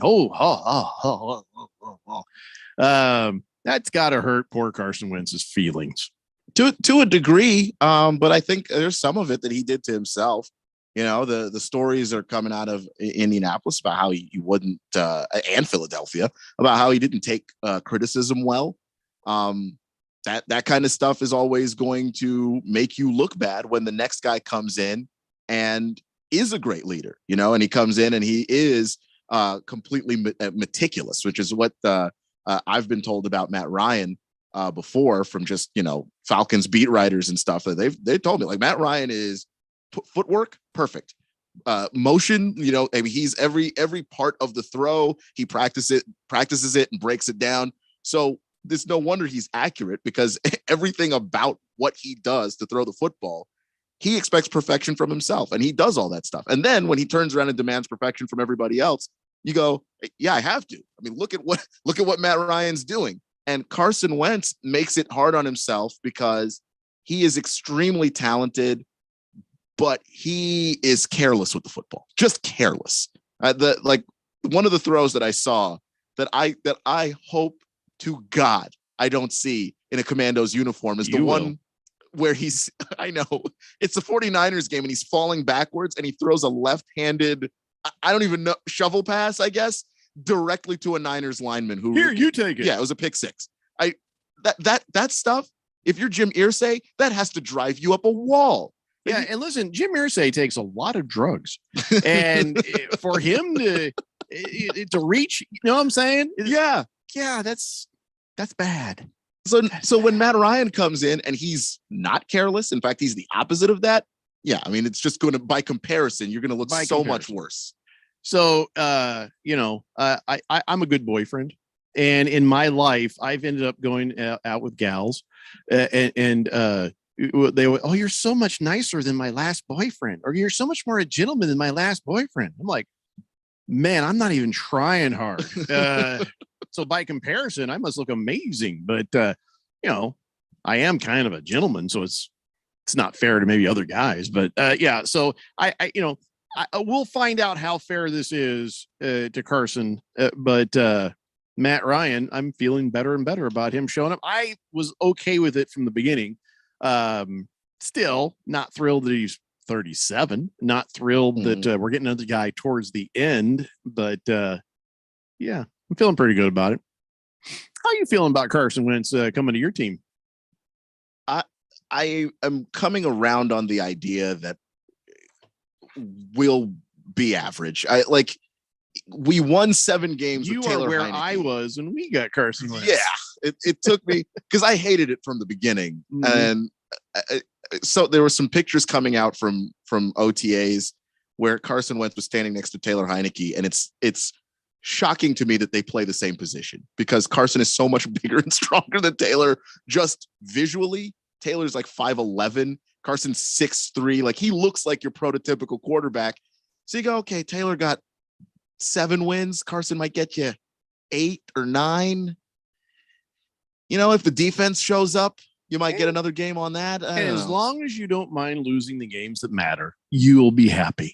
Well, I won't be happy then. That's So Trey Lance, we told you yesterday, he's taken ownership of that team, and he's gotten out there, and he's like, yeah, I welcome the rookies. I'm in the OTAs. I'm doing this and that. And George Kittle is even saying, yeah, you could tell in the meetings, he'll talk, and he's assuming responsibility. He's letting his personality kind of come out a little bit. He's going to be out there slinging the rock, and Kittle is impressed with Trey Lance. He's probably hedging his bets, say nice things about the guy who might be your quarterback, Don't say anything bad about the guy who also might be your quarterback. I don't know what the hell they're going to do about this whole situation with Jimmy Garoppolo sort of hanging around. Why didn't they deal him off? Why is Jimmy Garoppolo still with the 49ers? The 49ers misplayed the market. They thought there was going to be high demand for Jimmy Garoppolo. I think probably the same way the Browns thought there was going to be high demand for Baker. And then a bunch of teams moved to fill their quarterback needs in less expensive ways, did it through the draft, or, Washington was just like, yeah, we're just not even going to wait for anybody to, compete with some of these other guys. We're just going to get Carson and be done with it. And the next thing you know, all the teams that really wanted quarterbacks already have one. And now you're stuck with Jimmy G. And they said, they claimed this. I don't believe it, but they said they had multiple teams calling about Jimmy Garoppolo. Well, if that was the case, you should have moved him then, because now you're stuck with him. So Jordan Love is sitting around because, Aaron Rodgers. Trey Lance might end up sitting around because of how stupid the 49ers are. Because as you go forward, and then again, you get these guys in practice, in training camp, when Jimmy comes back, and then you're, as a coach, you're like, oh, Jimmy's better than Trey. He's still better. You're not going to start Jimmy Garoppolo. And now you've got Trey Lance sitting there again. If in fact Jimmy comes back and is better than Trey, if Trey is able to show an understanding of the offense and what to do, that's his job. Because first off, they traded up a bunch of picks to go get him at 3. But I don't give a crap. If I'm the coach, I don't care how we got this guy. Who is the best person that we're going to put on the team? What is going to equal a W? That is my job, to get this team a W. And if it's not Trey Lance, I don't care. I'm going with Jimmy Garoppolo. Maybe, but I just think Trey, the reason why they moved up to get Trey was A, he's a smart dude. B, he can do things physically. He can make throws Jimmy can't make. Jimmy is an average quarterback. Trey is one of those flick the wrist guys and the ball's gone. Like, it's a Justin Herbert kind of, my God, what an arm kind of deal. So if Trey Lance can start to understand that offense, I think you put him in there and give him the chance to grow with this team, because he can do so many more things than Garoppolo can do. All right, we got to take a break. When we come back, I want to talk about some NIL that is just wacky. And also we've got the Wheel of Sports and Big George's Sports History. It's a Daily Blender here on 1580, The Fanatic. Hey everybody, Mark Asher back to tell you about my great friends over at the Lund Mortgage Team. Now, we've seen interest rates go as low as we've seen them in years recently. We've also seen them bouncing around. A lot of uncertainty of what is going on in the loan game as far as mortgages are concerned. That's why I lean on my friends at the Lund Mortgage Team. They have been in business for 20 plus years here in the Valley. They only lend in Arizona. They are trusted. They'll get you that reliable quote. And if you're thinking about refinancing, whether it's to just lower your rate, maybe lower the terms of your rate, maybe down to 15 or 20 years, or if you're like, hey, we got a lot of debt on the side, we got some problems going on, we want to consolidate debt, or I've always wanted a pool. Now's the time to do it. Take some of that equity out, refinance, get things done around your house that you want. But you got to use the best in the business. That's the Lund Mortgage Team. 623-875-9940. 623-875-9940. Or check them out online, lundmortgage.com. Let's plan on having concessions over there. Mike is remodeling the old family drive-in movie theater. Go find Gab. Tell him the sound team is here. He'll need a new front-of-house cast and behind-the-scenes crew. Hey, can we talk staffing real quick? I'm thinking at least 6 per shift. Indeed can help him hire great people fast. I need Indeed. Indeed you do. Our hiring platform instantly connects you with quality candidates whose resumes on Indeed match your job description. Visit Indeed.com/credit and get $75 towards your first sponsored job. Terms and conditions apply. Come join the fun as Kasai Japanese Steakhouse presents its first annual Fire and Fairways charity golf tournament, Monday morning, June 6th at Silverado Golf Club in Scottsdale. Proceeds go to support Arizonans for Children, helping foster kids since 2002. Entries just $150, includes contest prizes, raffles, plus a fabulous lunch and drink celebration at Kasai Japanese Steakhouse in Scottsdale. You can help. They need sponsors, golfers, and prize donations. And you can win a 2-year car lease from Coulter Cadillac. Go to fireandfairways.com. That's fireandfairways.com today. You don't sit behind a desk every day to earn a living. You're out and about making it happen.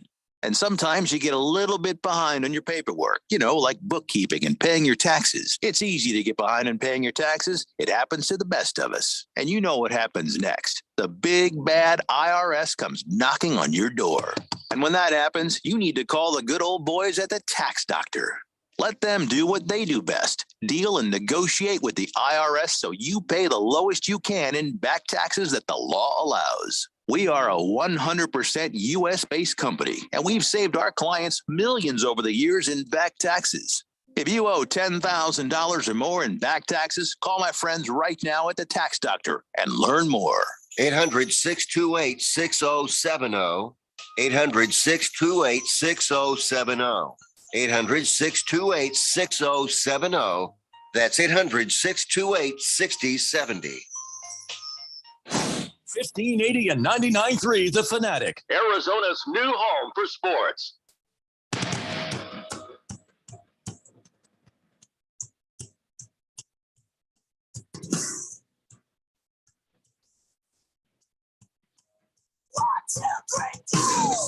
State Blender here on 1580 The Fanatic. Big George says, you guys may need Indeed if Randy never comes back from Cabo. Just have a commercial play with Randy's voice. No, he's going to come back. We'll sort this out. I ain't worried about it. A little aggravated, but I ain't worried about it. Ukla Mock says, I'm sure Matty Ice can lose to the Jags just like Carson Wentz. You shut your horse mouth. Thundar the Santa Barbarian says, Jeffrey, you and I were born in the same year and both went to the high school in the 80s. We had plenty of experience with Dare back in the day. Not sure how much of an impact it had on you, but at least you have it together enough to give Blissful Hayes and Senior Wakenbake a hard time. So you're better off than them. Where the hell did that even come from? Yeah, I was trying to think about the context. What would cause that text? Where did that even come from? I don't remember. Blissful Hayes has been pretty straight today with the stuff he's been texting in. I don't know. 888-368-1580. So I mentioned an NIL thing. Keon brought to my attention earlier, and I couldn't believe my ears. And then I read it, and I don't believe my eyes, and I don't understand. I don't care that it's a kid getting the money under NIL. Well, I just can't believe that this is something you can actually pay for. Keon, go ahead and explain to everybody the hell I'm talking about. Yeah, it's the quarterback at UT Martin, Dresser Wynn, is getting an NIL deal. And I've never been opposed to anybody getting NIL. I'm glad. All for it. Yeah. I mean, guys can now make money off of themselves and be able to profit off of their own name and likeness, which is an amazing thing that we have to actually just now. Yep. Up yours, NCAA. But what makes this particular NIL deal noteworthy is that it is a political NIL deal. It is an endorsement of a particular candidate, specifically the candidate for District Attorney General for the 27th Judicial District of Tennessee, Colin Johnson. He came by the camp, the candidate did, and hung out and took some pictures. And then he looked to be in better shape than Wynn, which is a little alarming. Might explain why Dresser Wynn is at UT Martin. That's not a tight T-shirt on that quarterback, but it looks like he could use a bigger one. It's a little snug. But yeah, I just think that this is just a weird place to go. I don't like this as a Pandora's box to open. Well, here's what the tweet by Dresser Wynn says. Thank you to lifelong supporter. Okay, so that indicates that, he knows him, friend of the family or something. Mm-hmm. And candidate for District Attorney General for the 27th Judicial District of Tennessee, Colin Johnson, for coming to my camp this weekend. Elections are in August, so make sure you're registered to vote. And hashtag vote, hashtag CJ for DA, hashtag SpawnCon, hashtag endorsement.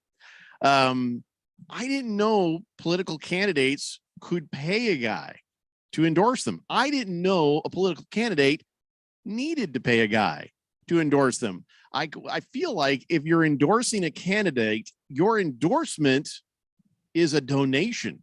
So what you're telling me is this guy used his fund, and what you use and how you spend the political money that people donate to your campaign and that you go out and spend. I didn't know that included buying a kid's endorsement, or anybody's. I feel like that's not something. I get buying ads on radio and TV to get the word out. Hey, let's buy some signs. Let's go do some things, have some events. That's what the money's supposed to be for. But paying a guy to endorse you, that doesn't seem right to me.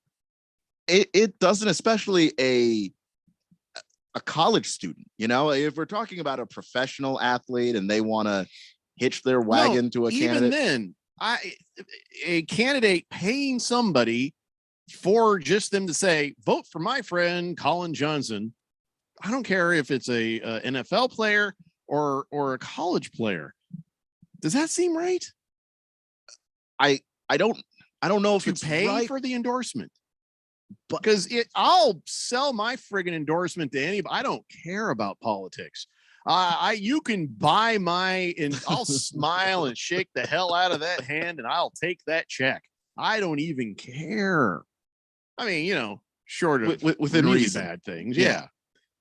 But doesn't seem right that this is something you do. Pay a dude for, and I get it. Let's take a step back. This is actually worse. Here's why it's worse. Lifelong supporter, lifelong friend of the family. He's now taking voter money and slipping it to his buddy, the kid quarterback, for something the kid quarterback could have given him for free. I call that misuse of funds by a candidate. I don't know what this guy's politics are. I swear to God, don't know if he's a Democrat. I don't know either. Doesn't matter to me. But it doesn't seem right. I'm not sure. I don't know. I'm not sure about this. To me, it's a Pandora's box that you just don't want to open, because I just think you open the gates, and I'm focusing on him being a college student in particular, just because I just think that you put yourself in a position where, especially college football, it gets a little crazy. And this kid is in Tennessee. You endorse a candidate that might be unpopular or something like that. I think you put yourself in a position to be maybe picked on more than is normal, more than is necessary, because politics gets people charged up in that way too. I just don't know if I like this for a college student in particular, though. For radio hosts, it's fine. And listen, if you're running for office, I can be bought in the same way that people who are trying to become Hall of Fame texters, we do accept bribes. This is not the real politics. So, but if somebody's going to come around flashing some hundies and you've got my support, I didn't know that was even a thing you're allowed to do. Lost Toby says, yeah, that's not how that's supposed to work. He says, oh, Radio Pal, you're so special. Politicians paying people off never happens. Hefty Lefty says Nathan McKinnon just has a filthy goal in the Avalanche game. 2-0 Avalanche. Yeah. Heat just started. 2-0 Celtics. How you like those apples? 888-368-1580. What's the score now? No, it's the same score. Okay. I just watched a layup get missed that I don't understand how that ball didn't go into the basket, but it took him 2.5 minutes to score. That's true. This is going to be, I think you're right on the under on this one. Yeah. All right, ladies and gentlemen, it's time now for On This Date in Big George's sports history. Back in the year 1922, after being called out for trying to stretch a single into a double, Babe Ruth threw dirt into the umpire's eyes, went after a heckler in the stands, and then finished his tirade by standing on the dugout roof, calling all the people in the crowd, "You yellow cowards!" These actions would result in a 1-game suspension and a $200 fine. It would cost the great Bambino his New York Yankee captaincy. Back to me, Jeffrey. Yeah, 1-game suspension after he threw dirt in an umpire's eyes. Yeah, imagine if he did that now. I mean, he was only captain of the team 1 week, and then okay, well, now you know why he's not captain. He can't do this. It's Babe Ruth. He's one of them guys. I think that's an amazing story. Did that show up in the Babe Ruth movie? God, if it didn't, they made a huge mistake. That's a gigantic mistake. Lost Toby says, yeah, it's not so how it's supposed to work, but it is common. Ukla says, haha, Keon, Tennessee. Do you mean Lynchburg? What? No, it's the University of Tennessee in Martin. So Martin, Tennessee. What the hell are you talking about, Ookla? It was nowhere near where I lived, by the way. I don't understand. I don't understand why are you saying ha? I didn't go to UT Martin. I went to UT Chattanooga. Different school. Oftentimes, this man does not make sense. I don't get it. 888-368-1580. Well, I guess we got some time, and let's do this. Let's spin the wheel of sports and see what we talk about randomly next. So, remember when Cain Velasquez jumped Khabib Nurmagomedov and gave him a little bit of a shot, I'm sorry. He didn't jump Khabib. I'm sorry. I'm getting things. No. Sorry. Scratch that, reverse it. I'm not okay. This is why it didn't make sense at first. Because I thought it was the guy who jumped the guy was the guy who was visiting that guy in prison. That's not what's happening. Cain Velasquez is the guy who tried to murder the child molester. He tried to shoot the guy in the car and he got in jail.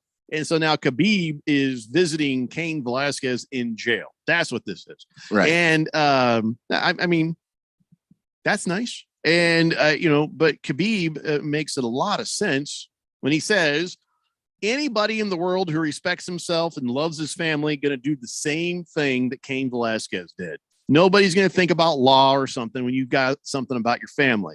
You got to protect your family. And it's not fair that he has to sit in jail and the other guy, he's on the outside. What about the other guy? Put that guy in jail too. He's more dangerous to people than Cain Velasquez is. Yeah, and that's what sucks about this. The guy he was trying to shoot, probably doesn't deserve to live anymore. But that's the way the legal system works in this country, and you got to go through the due process. And I understand Cain Velasquez wanting to take that guy down. And I hope to hell that a jury considers all this and Cain doesn't spend any more time in jail than he already has. Because I think we all can understand that. But you have to let the law do its thing. It's only when the law doesn't work, that is when something has to be done and changes need to be made.